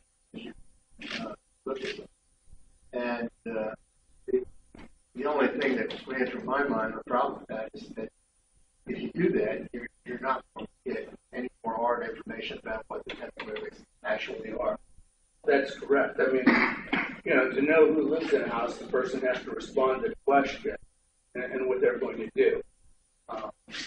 And there's the other issue with the demographics, quite honestly, that we struggle with, and I think you struggle with, okay, is some of the questions, and the reason that it is, we scrap the deep questions, and the reason it's taking so long. Chapters that we completed are capital plan, assessments, revenue generating amenities, housing, and governance. And there's a fundamental question that's come up over and over in the survey, and that is, what do you want to ask residents in those areas versus what do you want to ask homeowners? And what do you need to know from residents versus homeowners when you start getting in areas where you use that information to guide expenses, which eventually deals with assessment? Real critical issues. So we'll address that one way or the other, do this, but be able to segregate it out. Some of the questions just want to suggest it, which is, what are you going, if you're not a resident, what are you going to do? And when that's, that question is important because it indicates what nature of change would be if we're looking at 10 or 20 years. Absolutely. I mean, that's one this is going to tell you, give you a clue as to the nature of change. What will require to be. Anyway, I don't want to get into that. Yeah, that's what we'll deal with when the work is completed. It's brought to the board. Thank you so much. Sure. You're welcome. Next, under old business, Mr. Collins. Madam Chairman, before I get into this, I have actually two motions that are better. It was brought to our attention today, as a surprise to me, that a letter has been sent by the Attorney General of the State of Maryland concerning our election process. Is that correct? Does anybody know anything about that? Do you know anything about it? No. Being served a letter? And I've never received any documentation or letter or correspondence from the Attorney General's office pertaining to our ballots or any of the materials brought up today. Could have asked Mr. Hill. You do have a motion here under old business. Do you wish to proceed? Yeah, I moved that. What I did is I put forward a motion to remove from the table, recommend the reconsideration of the vote on the motion laid on the table 625-16 concerning the annual universal sign-up date. Details of motion provided. So then I went through the process of indicating to the members of the board what the original motion was, and it's really quite simple. It's not really complicated, and basically, I'm finding out that this particular issue has been around for at least 3, maybe 4 years, in an ongoing conversation between administration and this Racket Sports Committee. Mr. Collins, before we get into discussion about it, do you wish to proceed? I do. Please make your motion. I recommend the reconsideration and vote on the motion laid on the date 6/25/16 concerning the annual universal sign-up date. Is there a second to the motion? I'll second it. Discussion. Go ahead, Mr. Collins. And I don't want to repeat myself, but basically, I'm finding out that evidently this is not new, and this conversation has been going on. I did have a back and forth with you, Madam Chairman, and I just want to reiterate that what we laid on the table was this motion asking our general manager to provide provide additional information and communicate with this particular group. And I'd like to know if, in fact, that occurred and, where we stand with that. Mr. Terry moved to table the motion pending GM review and input. Ms. Jacobs seconded. 4 in favor, 1 opposed. So I guess by bringing it off the table, I'd be looking for an update from General Manager.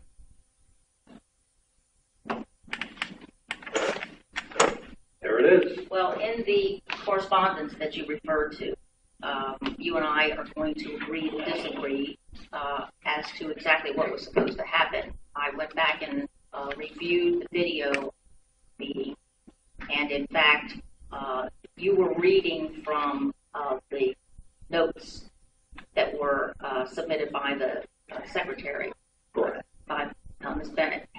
However, the exact wording in the video was that the committee was going to work with the GM further to determine what issues were there, and then that would be communicated back to us.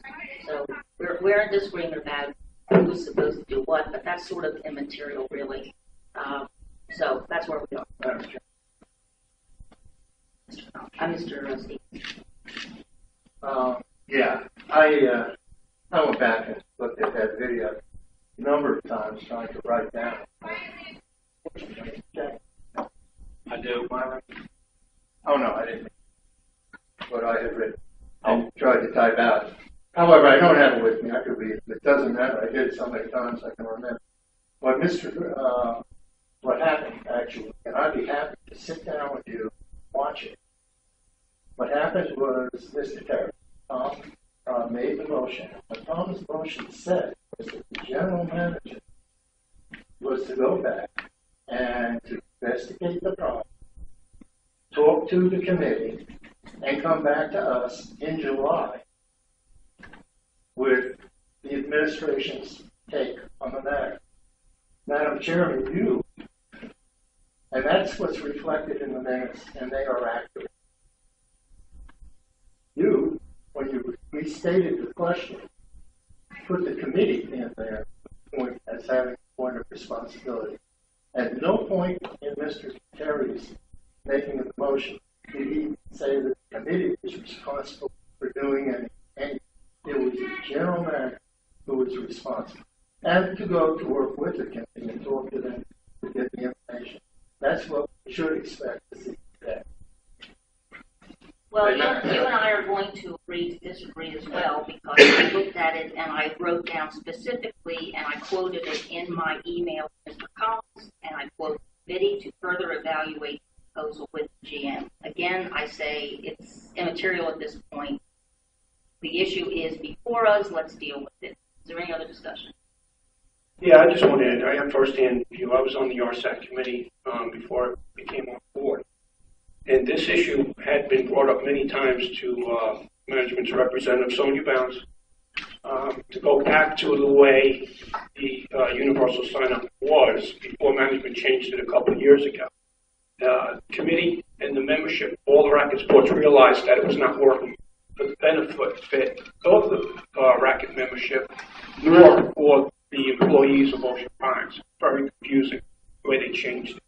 And we could not track membership, or we could not track when our memberships expired.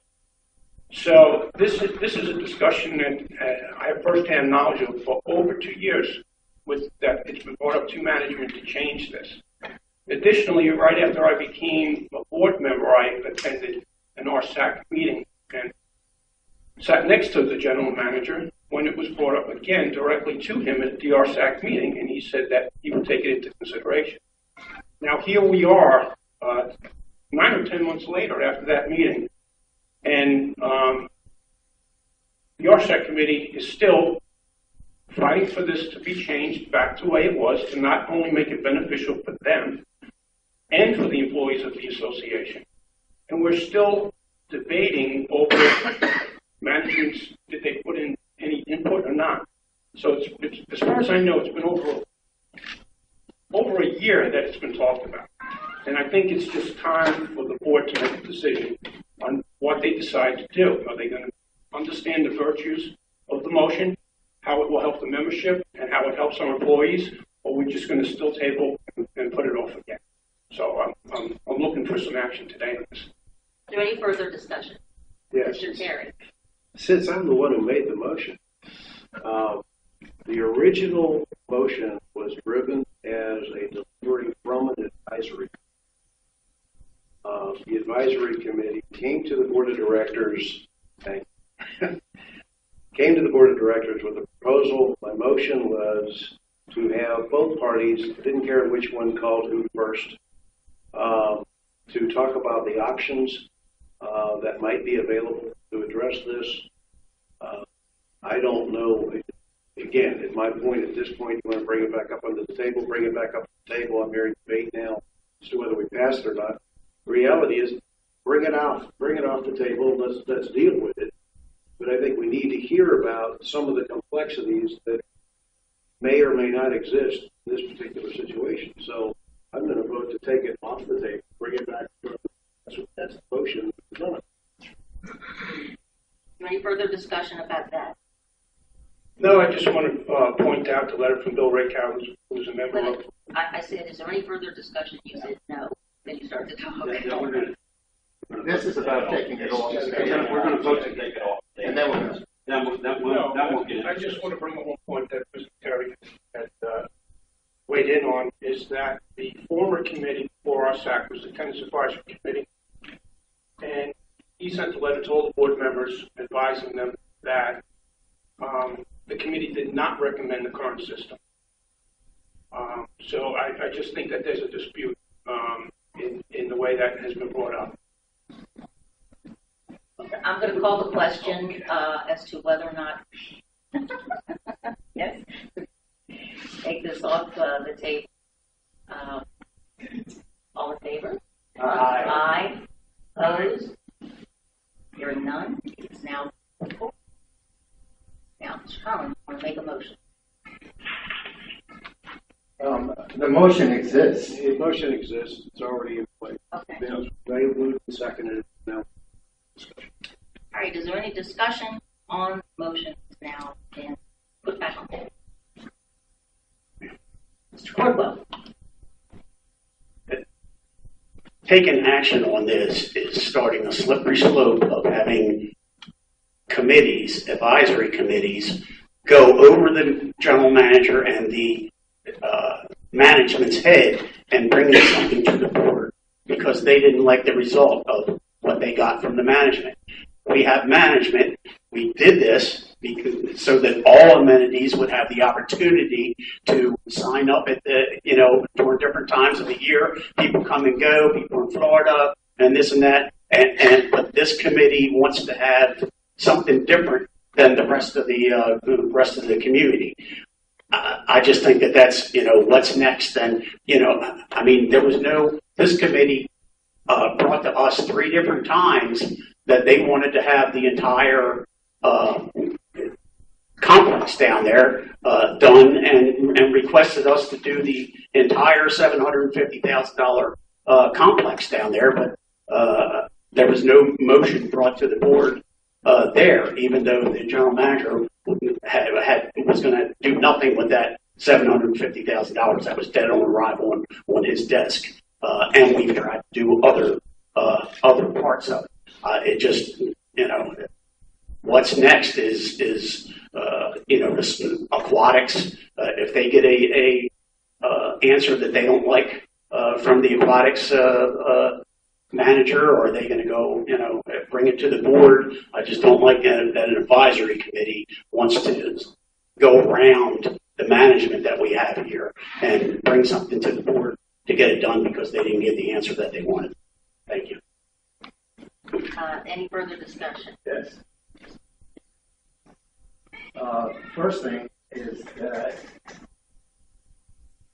this is a board advisory. It's not the general manager's advisory committee. They're not going around anything. They did exactly what they're supposed to do. Now, the fact that in the past they may have made other suggestions, which which the board did not listen to, did or did not, I don't know. It doesn't, it's irrelevant. What they did was they said, and they wrote it out and they backed it up, I think very reasonably, and said, here's what we think we should do.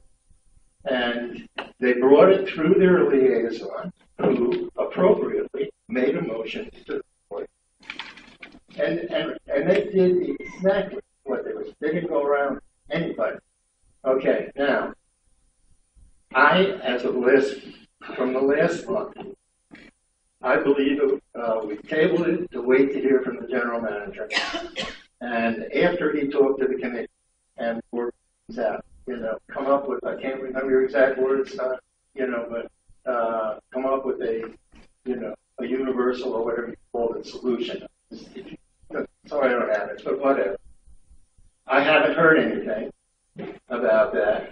I haven't heard anything new. I don't think the general manager has got together with me, and therefore, lacking in that information, I'm in favor of the motion, basically on the information that I had, and I'm going to vote for it. Is there any further discussion? Yeah. Just a moment. Mr. Perry has to speak first. Before you do that, thank you, Tom. I went through the video itself, and what Dave is referring to is, quote, I think there's a little more look that needs to be done and allow the administration to be part of the solution, to find the issue and bring to us kind of a unified answer if there is such a thing. And yeah, that's the quote. Yeah. I would have said something convoluted as that. Yes, I would have. Let's go back a little bit on this particular situation. The management of the tennis racket sports center down here was moved from an outsourcing model to a direct management model based on a proposal from this very group that is now asking for the change in the tag. The real issue, and I've talked to some of the committee members, the real issue here is the ability to monitor from somewhat of a distance as to whether or not someone's membership and being able to play tennis or platform, or I'm assuming in the future pickleball, will allow the person to be able to tell from a distance as to whether or not someone has paid their dues and they are in fact a member in good standing for that membership, so that we don't have interlopers coming in to use the tennis courts without paying their dues. It's an interesting issue for me because I think there are two issues here. One is every other single amenity we've got where there is a membership required, the person to use it has to go to some place of a check-in. You're either checking in at the swimming pool, you're checking in at the golf course. We have an office, it's on site. We have self-management, we have people there that may not be there every minute of every day. And there is off-season that has to be resolved. But part of the step in solving this is, number one, begin a requirement of living up to the sign-in process, which I know that our management has asked people to do, which will allow people as they're coming in to show and prove they are a member, and then they go out and play tennis. Then they show in golf, they get a tee time, they show up, check in, they go play. So I think that's part of the issue is, part of the step is to go that far as to say, okay, let's at least have everybody check in and not refuse to check in, which has been part of the issue from what I understand. I haven't interviewed everybody. The other piece of this is the tag issue. We obviously have a situation here where the two parties here have not gotten. I think there are other solutions to this besides changing the ability of someone to buy a year's membership. If they bought a house in September and they want to be a tennis member, yes, you can prorate it. It sounds easy. Reality is, if I'm moving here in October, why would I buy a tennis membership for November, December, January, February, why wouldn't I just wait till next May? But we have an opportunity to make a sale to that new member in the October timeframe. That was the reasoning behind changing membership purchases to being able to buy whenever the client, customer, member was there, they could buy a year's membership. Whether or not it was done as a request from this particular advisory group, my guess is I've been told it was not. But it was done across the board to where you can buy a swim membership anytime during the year. You can buy a golf membership anytime, and it lasts for a year. So the challenge here is, how do you marry the visual tag that's out in the distance with when your membership actually runs out? I think there are solutions that will allow for the year-by-year purchase to still continue, and to have a tag system that would allow for someone to monitor this more appropriately.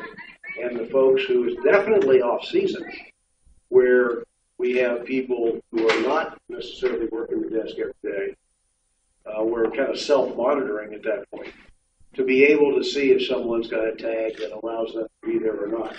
I don't know all the details of everything there, but it seems to me that we ought to be able to come up with something for a tag system that would allow for this monitoring to go on, and a check-in process, which I think would help resolve some of this at the same time.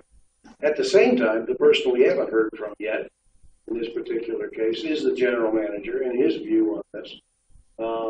And I think it's important that we hear from him. Again, I think there are some possibly creative solutions here that can be done to help resolve this problem without undoing the ability of someone to buy a membership when they're standing there wanting to buy it, instead of having to buy a half a year. So that's my comment. Yeah, well, let me just clear the air on one issue, Tom. You're absolutely correct. You know, if somebody moves in here in October, and for some reason or another, they do want to sign up for a tennis membership, pickleball, what have you. That becomes an anniversary date. They're still paying a full year's freight. Okay. As long as we're clear on that. Okay. All we're saying is that if it runs from, let's say, May 1st to April 30th, like the rest of the budgets do, that it would be prorated when they sign up. That's the only time. So they wouldn't be buying a full year's membership. Right.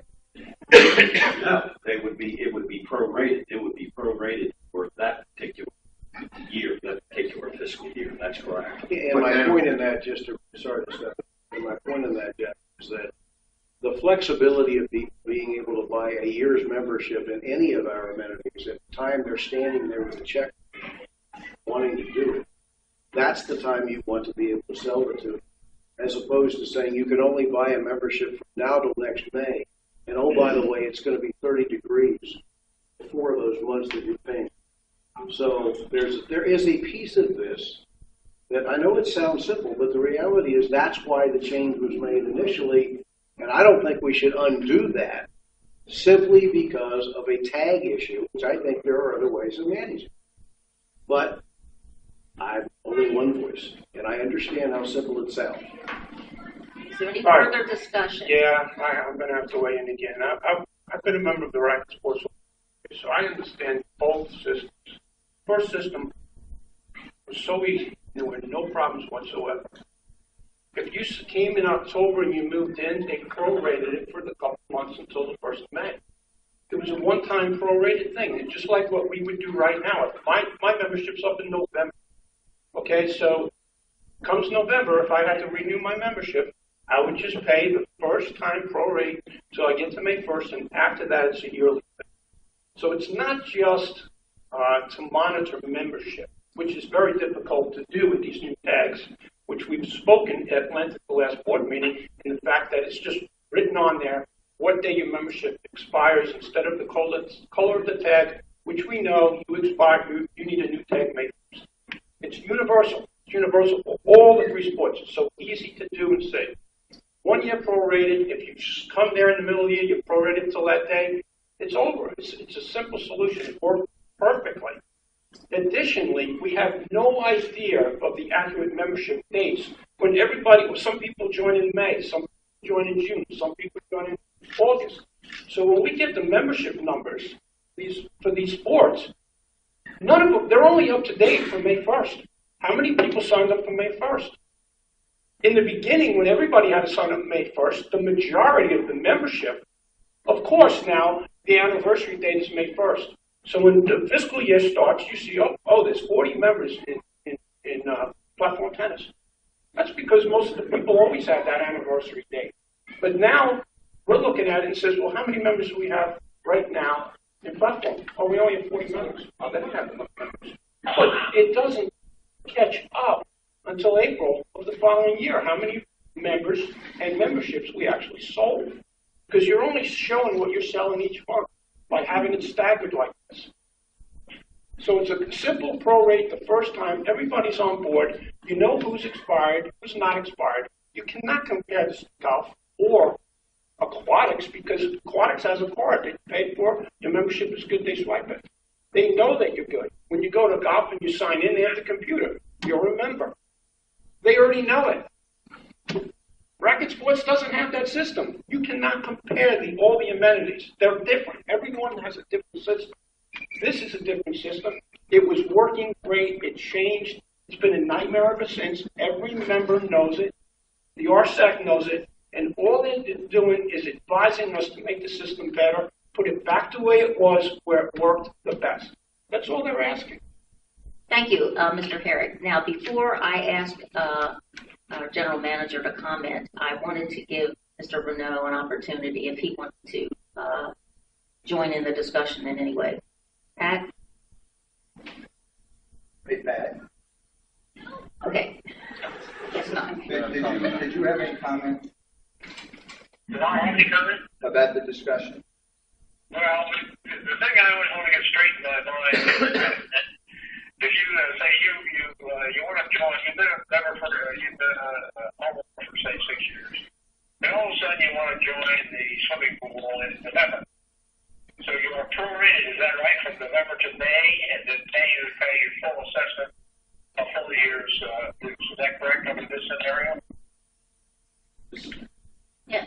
Yeah, Under this, he said swimming. What do you suggest? I guess I asked Jack the question since he raised the motion.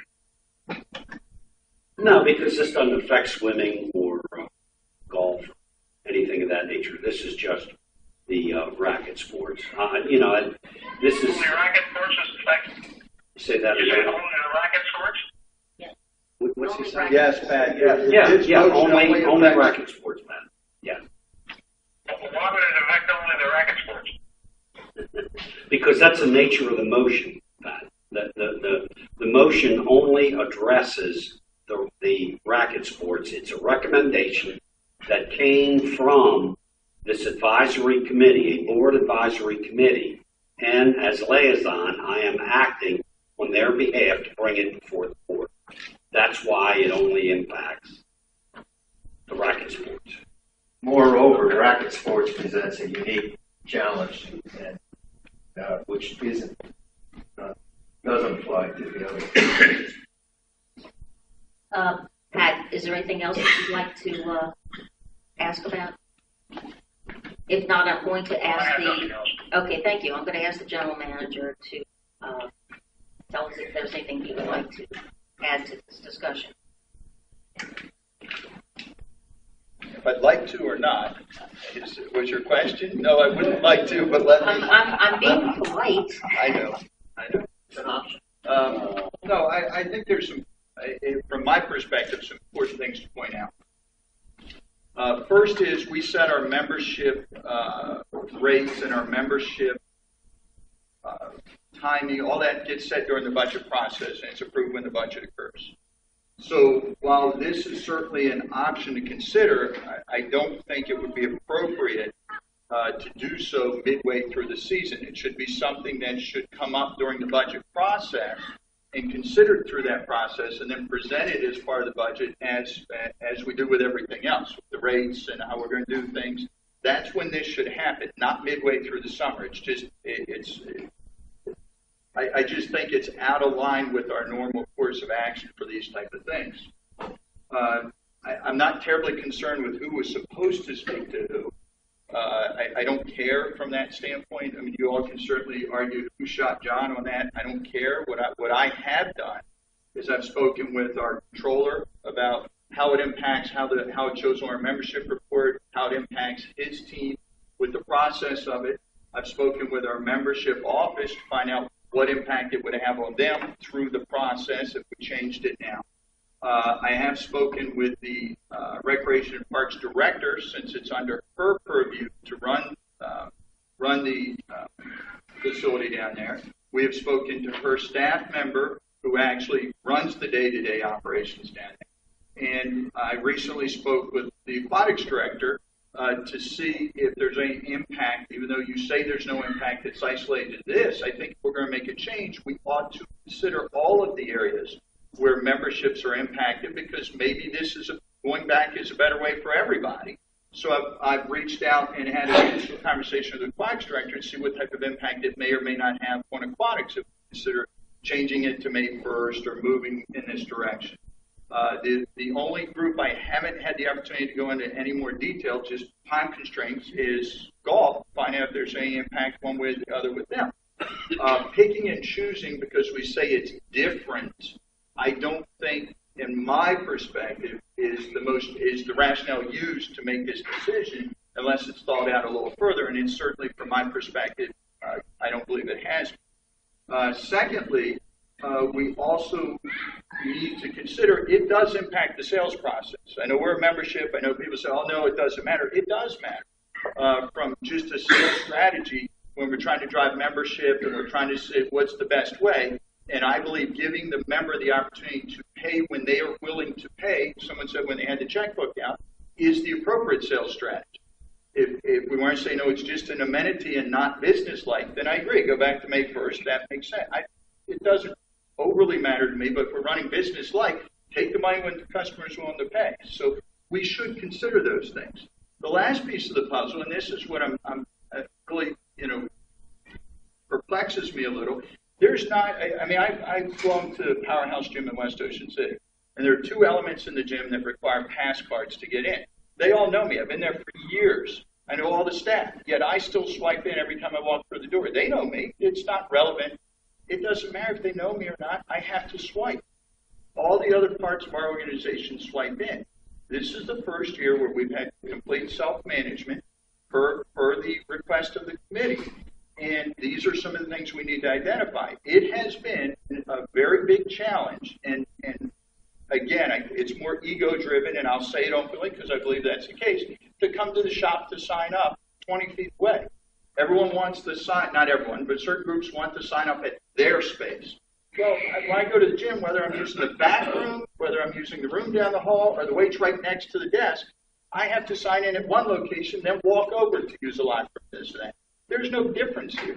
So what I would recommend is to consider all options, to work through this process at the right time frame, and that's when we're building the budget. Look at if there's any sales impact on the others. Maybe we change them all back to May 1st. Look at what the final impact with the team is, because we have to restructure how we sign up for memberships, as well as look at maybe technology upgrades we need to make, such as the swipe like we do with the parking pass, as an example. You show your pass, you swipe. Those things could be deployed here to make it easier so they could go and swipe their card, as an example. I mean, these are things we should be looking at, not just, okay, they wanted midstream, so we're going to make the change. There are other things that impact the association that need to be considered here. And I think vetting those completely out. So I have taken the steps following the last board meeting to work with the management team, the administrative side, to see what the impacts are. I haven't gotten to all the sales part of it to see how it may impact the others, but I'm working that process. I'd like to be able to completely vet that process out. But either way, I wouldn't make a recommendation to do any change until we roll through the budget process and make it part of that process to impact next year, whenever it is, whether it's May 1st, whether we stick it to the date, whenever they renew, doesn't matter, but we ought to do it during that process. Are you suggesting an amendment to this motion? You can't. No, I don't make amendments. What I'm recommending is that we don't pass the motion to make a change now in the middle of the year until we've had time to vet the rest of it and then make it as part of the standard budget process when we can look at all the different membership. Madam Chair. Just to make sure I understand, you make a case. I mean, I'll give you that. You do. You make a case, but you're asking to delay any decision until the next budget cycle, which would be sometime in when the budget is passed, sometime February 2017, March 2017, somewhere in there. In other words, my thing is, we've already set the rates and charges, all that's approved in the budget process, which includes slip rental rates, includes membership rates, includes, this would be that, we're changing when the membership starts. So now we're in mid-season and we're changing our rate structure. That's just not a usual practice for us. So I'd recommend we stick to the usual practice. I'm open to consider going back to the May 1st if it's the most reasonable solution. But maybe there's technology upgrades we can make it easier. Maybe there's a sales approach that makes it better. When we're parsing it for different individual groups without looking at the whole, just seems odd to me. And we're also going outside the regular process when these changes typically occur. So for those two reasons, I would wait to follow the normal process. Yes, sir. Let me just make this suggestion, Bob. Why don't we make this a pilot program?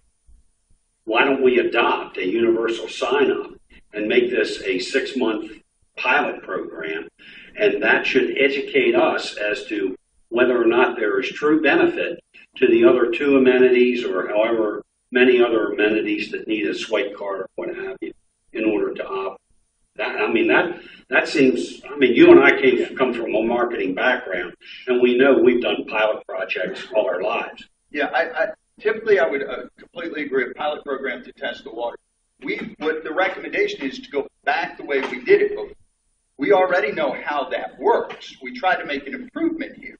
So I don't have to test how that works. We're already aware of how it works. We made a change, hopefully to benefit in the sales strategy and to benefit in the membership pocket, so everything didn't come to at once. So again, we've done it before, so I don't need to test that. It's just a matter of comparing it to everything else to see if it's something we should be all inclusive of. Do we just separate it from one group? And then also it gives the membership side, the controller side from the accurately reporting everything. Midstream is going to change all the reporting structure as well. It's just not, again, it's just that midstream change is difficult. Any further discussion? If there isn't, I'm going to call the question. All in favor of the motion? Jack just restated for us.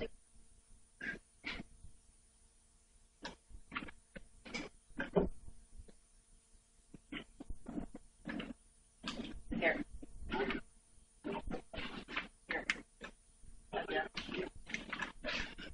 Recommend the establishment of an annual universal sign-up date to include May 1 of the current fiscal year to April 30 of the following fiscal year, eliminating staggered annual renewal dates. Does that say 10%? It says recommend and establish annual sign. No, it's the recommendation was universal sign. The title of the motion, David, universal sign-up date for racket sports. Okay. That's the title of the motion. Sorry. Calling question then. Motion itself has to have wording in it as to what part of the organization. Tom. Thank you. No, you are incorrect. As on your document that you have in front of you, with 6/17/16 initial submission date, universal sign-up date for racket sports. That's what it specifically says. That's the motion. Okay. It goes into the records of the organization, wording of the motion. And right now, this motion affects every month. So just simply change it to say racket. Just put it in there. Just put it in there. How would you like me to amend this? How would you like me to? Just read it in? Just read it in? Sign up date. Right.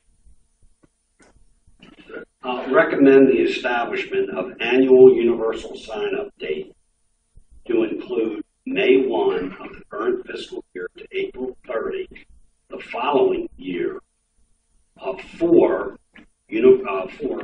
racket sports only, eliminating staggered annual renewal dates. Is that okay? All in favor of the motion, as restated by Mr. Collins? Raise hands. Aye. Aye. Aye. Opposed? Nay. 3 opposed. Motion passed. Thank you. Now, the next item under old business is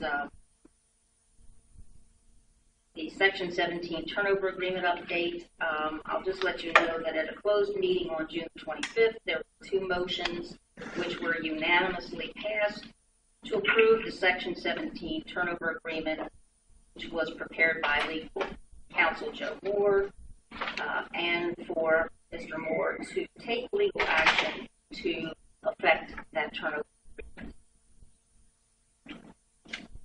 Now, you have an addition to old business, Mr. Terry. Thank you. Part of what my job as treasurer, according to 1, is to administer the investments of the things of OPA. I'm handing out a report that basically it's an overview. A review of CDs and CDR options has been done. While FO1 provides other secure options for investment during this review, federally insured instruments have been investigated. Internet searches and direct negotiations have been done to determine the safest and longest term investment for options. The chart below is only a sample of the many CD and CDR investment options reviewed. Specifically, I was working the internet search, looking at probably 60 or 70 different banks for CDs. Bob was working the CDR side, doing direct negotiations. During those direct negotiations with our primary bank, the Bank of Ocean City resulted in a negotiation rate of 1.5% for a full CDR supported program, which means we have much less overhead of managing the individual investments. And as you can see from the chart, a 1.5% return gets us within 0.1% or half of a percent of the return we would have had, more than overcoming any overhead we might have had. This is an initial step towards longer-term investment for the OPA. Where $3 million, or approximately half of the historical reserve dollars, will be split into 3 separate $1 million investments with their maturity dates. These dollars will be invested in a longer term than has been the normal approach of the OPA. It's normally been a year to 25.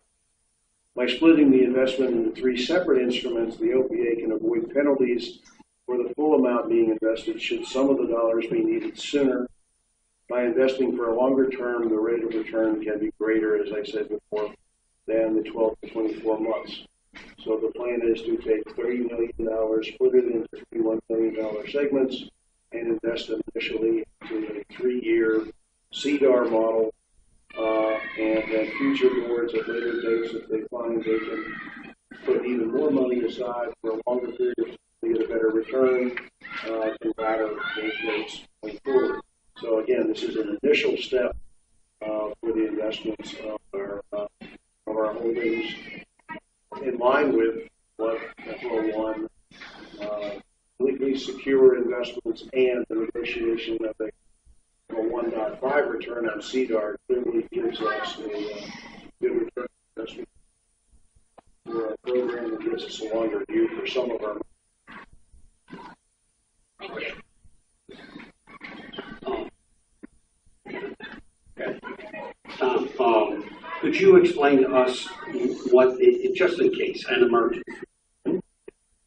what is the penalty? How's the penalty calculated? Typically, when you break a CDR, unlike a regular CD where you lose a percentage, 2 months, 3 months, whatever it may be, depending on the type of CD. CDR, many times you lose all of the interest earned during the period, during the 3-year period or 2-year, whatever the term is. So by having it broken down into smaller increments allows us, if we do need funds, not to lose as much interest should we. Okay, both of you guys, $3 million. I'm sorry, I believe, but $3 million is the suggestion, is the number. Okay, what does that represent in terms of percentages? It's about approximately half of the reserves. Half of the historical. Okay. Do you think that's wise? I mean, that's a significant commitment, don't you think? Oh, I do, but I think also if you look at the cash flow dollars, unless there is a self-funding some major project, and then you still have about $3-something million left in historical reserves. I mean, the intent here was to get a longer-term investment, which would increase our return on the investment. This is really the only way to do it. But not the only way to do it. It's the safest way to do it. And $3 million was picked because it basically is about half of what we've got in historic reserves. And if you look at the amount of money that's being paid out per year on a cash flow basis, unless we decide to do something really large in the next year or two. And again, by breaking it down into 3 segments, you're going to lose all of it. What are the 3 segments? Well, there's 3 separate $1 million. I understand that. But if, what are the maturity dates? Well, they're going to be, the initial buy is all on the same date, they're only 36 months. Or you could, love to ladder these. You could ladder them in that the first $1 million is bought now, 2 months from now you buy another. I mean, 2 months after that you buy another. That way you have but it's only a 2-month window. It's 36 months out anyway, so the issue is, why lose the interest? Just go ahead and buy it. The next board or the board after that, if they find that they have more historical reserve dollars, they can put it in a longer term investment. They would buy that, which I think gets us to the laddering that you're referring to, which I would like to get to. But again, if you're going to ladder this, you're talking about implementing this over the next year or doing it that way as opposed to getting it into the higher return. If I may, sure. That's not laddering. All you're doing is you're changing due dates. That's not laddering. Would be a 6-month CDR followed by a 1-year CDR followed by a 2-year. However you want to do it. Okay. No, well, that's what you're in the business and I wasn't. Yeah, I understand. That's what laddering is. And I got to tell you, Tom, the thing that really concerns me, and I know you and I were around. You remember Old Port Federal? They were the cowboys on the street, and they were offering 17% when my bank, First National Bank of Maryland, was offering 12%. And a lot of people got burned. And that's my concern with these long-term commitments of 36 months. Now, Ally, I know who Ally is, still GMAZ. But some of these other, I think it's interesting that Mountain Bank, whoever in heaven's name they are offering 1.5%, which may be a solid institution, but at the same time, PNC, who I know who they are, and Bank of America, who I know who they are offering less than 0.5%. That's what really. Discover is also offering 1%. And that's a good one. You're right. See, the whole research, Jack, I understand your concern. It's totally valid. This is a fairly major change in direction. But the message clearly was we want to try to get a larger return on some of the monies that we're sitting on year over year, as opposed to simply, taking 12 month, 24 month. That was the mission, was to make more money. Well, in order to do that, you've got to sign it up for a longer period. Well, I agree. And what I'm saying to you is, Tom, I think a good idea would be a 6-month, 1 year, 2 year, or a 1 year, 2 year, 3 year. That's laddering. And that makes eminent sense to me in case we get into a tough situation. Well, then what you're actually financial situation. What you're proposing, Jack, is that we take 1 million. John, just for clarification, we've been laddering for years. Yes. That's the strategy. All right, hang on. That's the strategy we've been deploying. There was a change where it said, let's look at some more, let's earn more interest on our capital. However, let's make sure it's protected. CDARs offer that protection. So comparing what we found with VOC versus Old Port is not fair because CDARs are invested amongst banks all over the country. But what protects us is with the FDIC insurance threshold at 250, we can go above that, so we're still protected. So that's the advantage of the CDARs. So it really that's not an accurate comparison, and we're meeting what I believe to be what the board was looking for was longer term investment at a higher. So that's what that in the safest area we could be. This was the strategy we deployed. And I agree with what you're saying, Bob. I'm not. Oh no, I understand. And you're 100% correct. But what I'm saying is, let's crawl a little bit before we walk, and then let's walk before we trot, and trot before we run. That's all. My point is that's what we've been doing, and that's what I was told to change. Highly liquid. And when I was the treasurer, you're right. They were a ladder. Yes. But it was highly liquid stuff. I think I don't even remember a year maturity on the CD. Could have been. I just was about it. Yeah. But the bottom line is that as far as laddering is concerned, the controller felt that liquidity was highly important, and I do too. I think liquidity is good. So I'm not disagreeing with increasing the yield. That's not my. I'm not disagreeing with your analysis in the perceived safety of the deposit. What I am suggesting is that we might want to stick our toe in a little bit and truly ladder this by 6, 1 year, 2 years, 1 year, 2 years, 3 years. Utilizing the $3 million concept. That's all. The mission that we were given by this board and by the Budget Finance Committee was to get a larger return. We are already buying 1 year and 2 year notes at the rates that are available in 1 and 2 year notes. This was to take dollars which would be invested for a longer period of time to get a higher return. This board wants to make it a different number than $3 million. You have every right to say, don't do $3 million, do $2 million, do $8 million, whatever. I was sent off to work with Bob and others, and Pete Gomzak and others in the Budget Finance Committee to look at what else we could do. We negotiated, actually Bob negotiated, I believe, a very good return for a full CDAR program, which requires us to have no overhead, basically to oversee it, for the $3 million. This board would rather have a different number than $3 million. Just tell me what it is, and that's what we'll go to. I mean, right now, it's set at $3 million, which is FO1 says me as treasurer, along with the general manager, are supposed to manage this. And I'm bringing it to the board saying this is what we're proposing to do. And if this board wants to lower the number, have at it. But if they don't, this is how we're going to proceed. You heard my story, and I'm sticking to it. Yeah, this is different than I expected. I did expect it, actually. And I mean, what this does is it basically invest the highest return, but it's staggered investment over some period of time. Yeah, but just one thing, Dave, before you continue, let's keep in mind the rest of the money is already laddered. Yeah. So it's not like there's no laddering going on. The rest of the money is laddered the way we've been doing.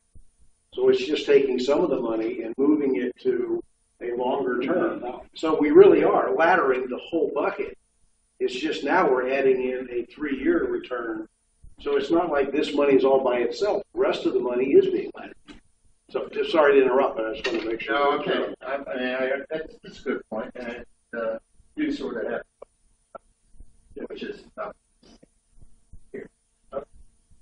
I certainly think All right. As I understand it, this was just an update for you. Is that correct?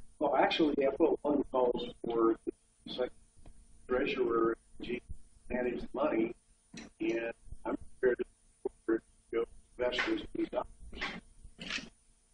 based on this model. I'm prepared to do it unless the board says no. You then are asking for action. Well, I mean, basically speaking, you look at the guideline.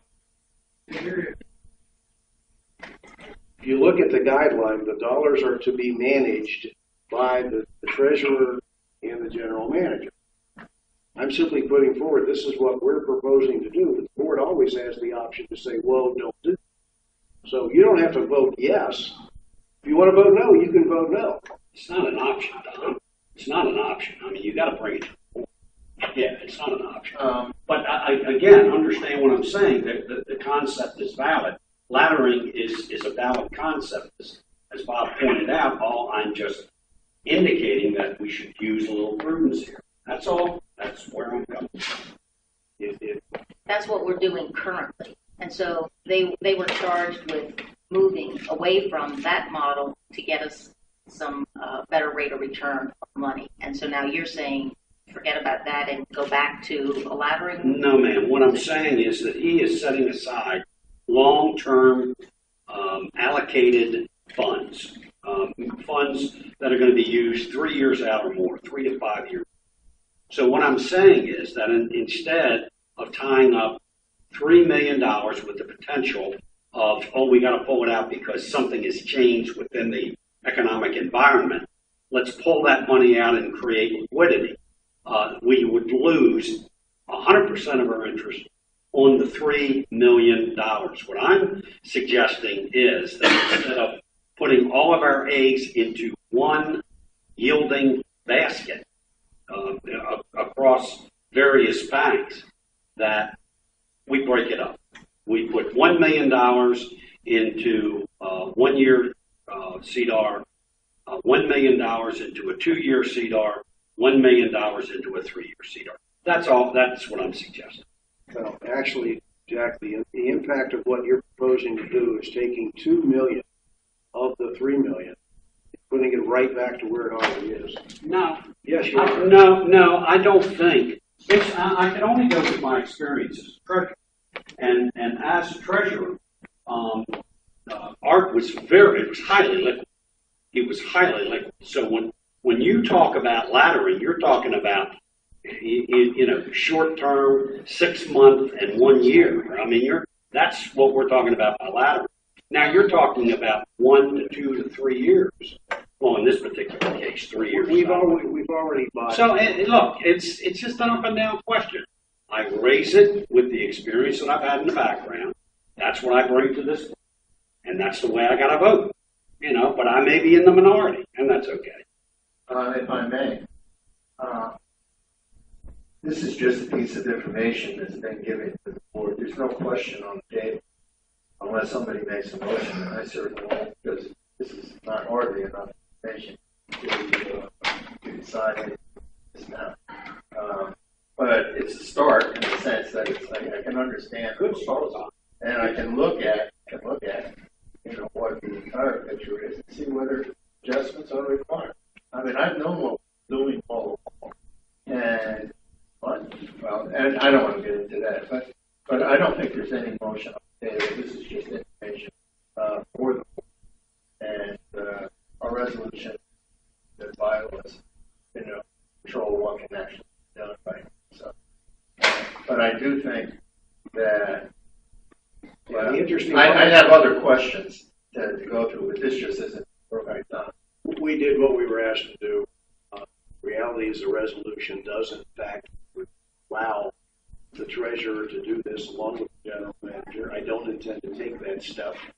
That's why I brought it. We've done our homework. We've got a 1.5 sitting there. I don't know how long that offer is going to stay on. I don't have any idea. I didn't negotiate it. As far as I'm concerned, we can stay right where we are. We did what we were asked to do. Thank you for that update.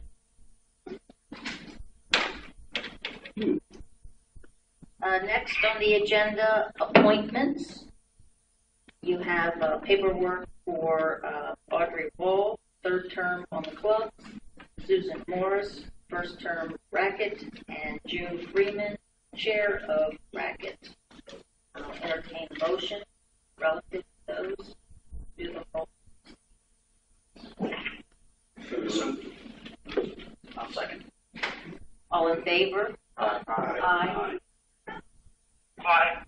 Thank you. The appointments, therefore, are made. Next on the agenda, media questions. Are there any media? Madam Chairman, before we get there, there's something I just wanted to put out, if I may. Is that okay?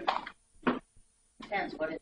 Well, I received a letter from the Manklin Meadows Recreation Complex Racket Sports Group, and they are having a charity tournament event. And I just wanted to get it out into the public so that if anyone is interested, they can participate in this charity event. Is it okay if I just read one little paragraph out of it? Can you just hold it till after you see if there's any media questions? Well, whichever way you want to do it, it's fine with me. Are there any media questions? None. Okay, thanks. Jack, go ahead. Okay. I'm just going to read this one little paragraph.